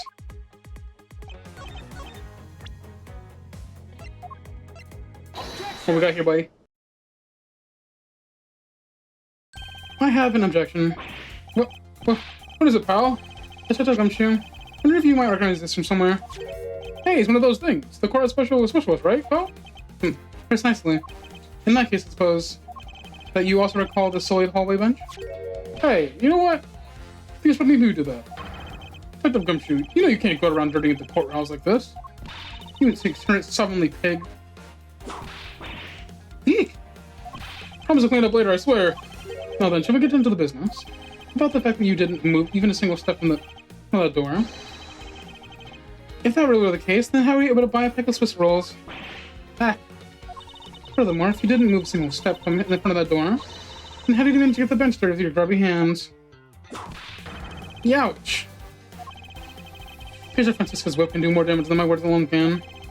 Alright, trust, pal. I was hungry, so I bought a pack for myself, okay? Thought I get chewed out if I was eating on the job, so I didn't want to say anything. Unfortunately for you, I saw you do the whole thing dastardly deed. I saw you buying a pack of Swiss rolls from the vending machine. Okay, I'm sorry for lying. That's all I'm sorry for. You got that? Not holding anything else back. That last statement. It may sound like it makes sense. However, there's something it doesn't quite believe about it. Are you sure you're not withholding further information from us? Huh? Of course not. Nothing else to hide, pal. Only that's true, Detective Gumshoe. But it is true. For the thing else. Detective Gumshoe, I'm sure you're aware of the price of that pack of Swiss was correct. Huh? Again, pal?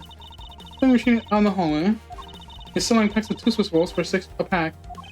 And yet, according to you, you didn't have any cash on you until you cashed your $5 annual bonus check. Isn't that right? Ooh.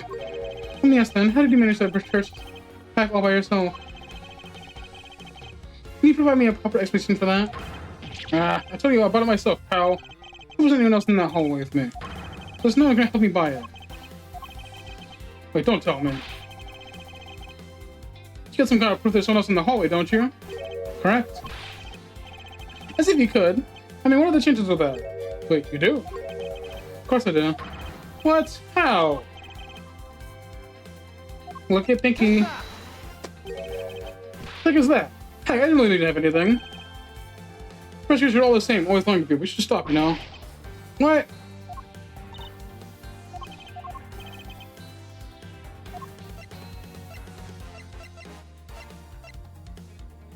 Take that! Hey! You showed that to me not 2 seconds ago, pal. I think you're under the mistaken impression that I bought this pack of rolls. Wait, if you didn't buy it, then that means you must have stolen it. You thief! What? I would never do such a thing. My liars are the same. You started as a thief. You're under arrest, pal. I believe you maybe that all these start as liars. In that case, what does that say about you, detective? This particular Swiss roll was brought by a certain someone. Oh, there are 2 rolls in this package. You ate one of them, but you then gave the other one to a certain other person, didn't you? No way, pal. You're all wrong. I ate both of them. Got his ass. It appears that we've caught you at last. Hey, don't you dare do things about the other girl. It would appear that we do know each other after all. So, what do you come to continue to comment to me and kick me? I wronged you somehow. I have a name and it's K. K what? K Faraday. Faraday. Are you perhaps Mr. Faraday's daughter? I'm not a you, I'm K. K. You know? Good little girls don't kick other people. Especially not hard enough to leave a big nasty bruise like the way you do. Well then you shouldn't have put Gummy under arrest, mister. Gummy? Oh my gosh, she's talking about the gumshoe. What a cute nickname you've given him. He didn't do anything wrong. Hey. It appears that we need to speak of her in a bit more detail. Rawr.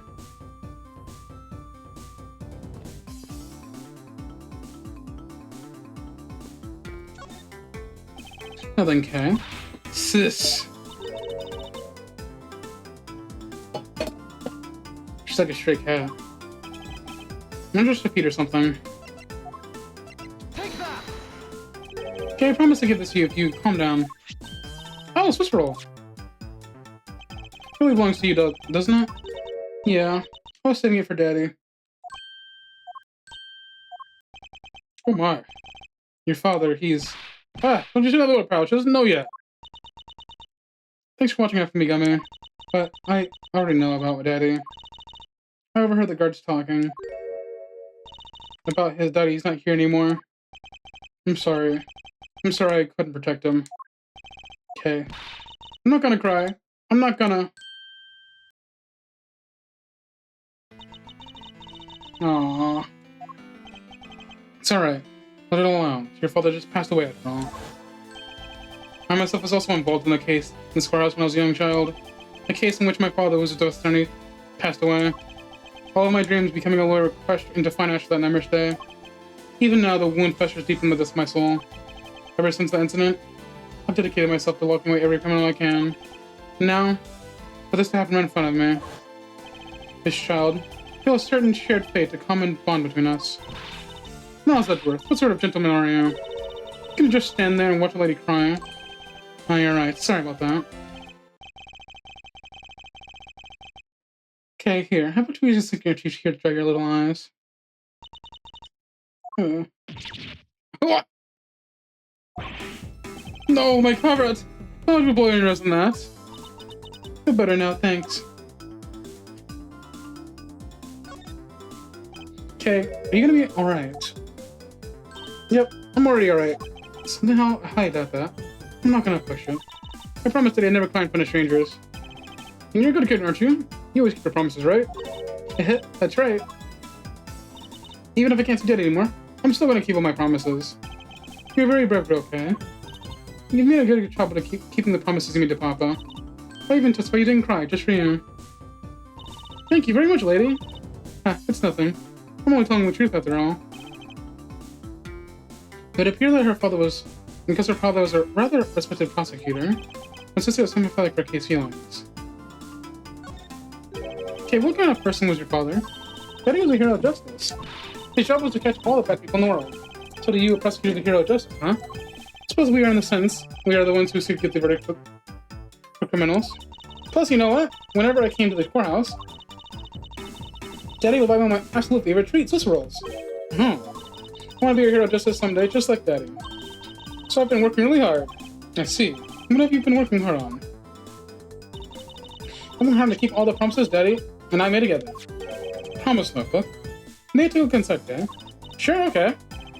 Appears in exchange diary is words between father and daughter. Mr. Faraday's writing combines a sense of kind of man he was. A little notebook just might come in handy later. Thank you for showing it to me, Kay. Never take things from a stranger. Never go with a stranger. Always treat people with a smile, even if you don't know. Never cry in front of strangers. Always try your hardest to learn things that you understand. Daddy's job is make sure that everyone follows the rules. Me and Guru, promise you to keep your promise to me, okay?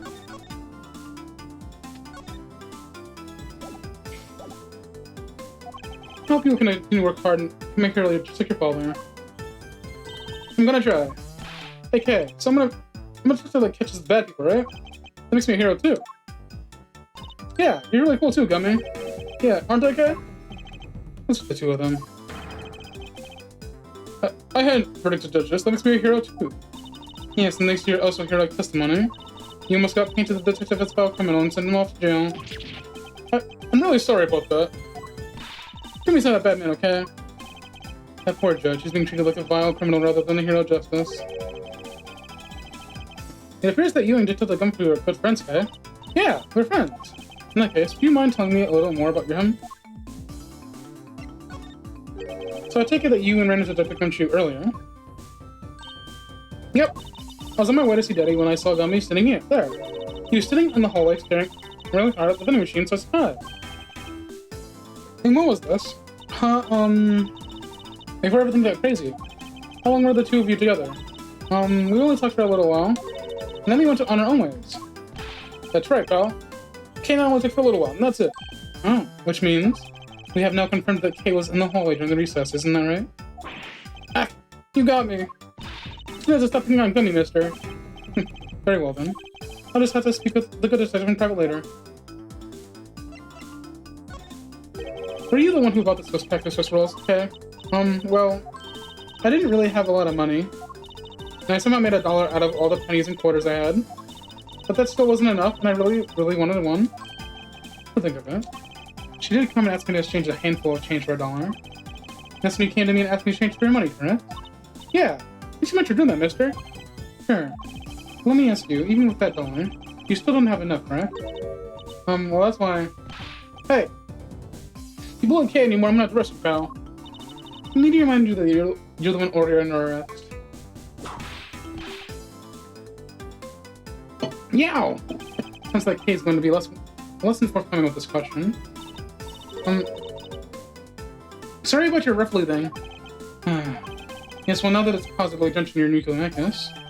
Don't worry, Kay, I have a spare. So you can have this one. But Daddy said, never take things from a stranger. That's one of your promises to make your promise, correct? Yeah, let's see it right on this page. Alright then, I'm not giving this to you. I'm allowing you to borrow it. You can take it home, wash it nice and clean, then give it back to me this made. Okay. Daddy never said I couldn't borrow things from strangers.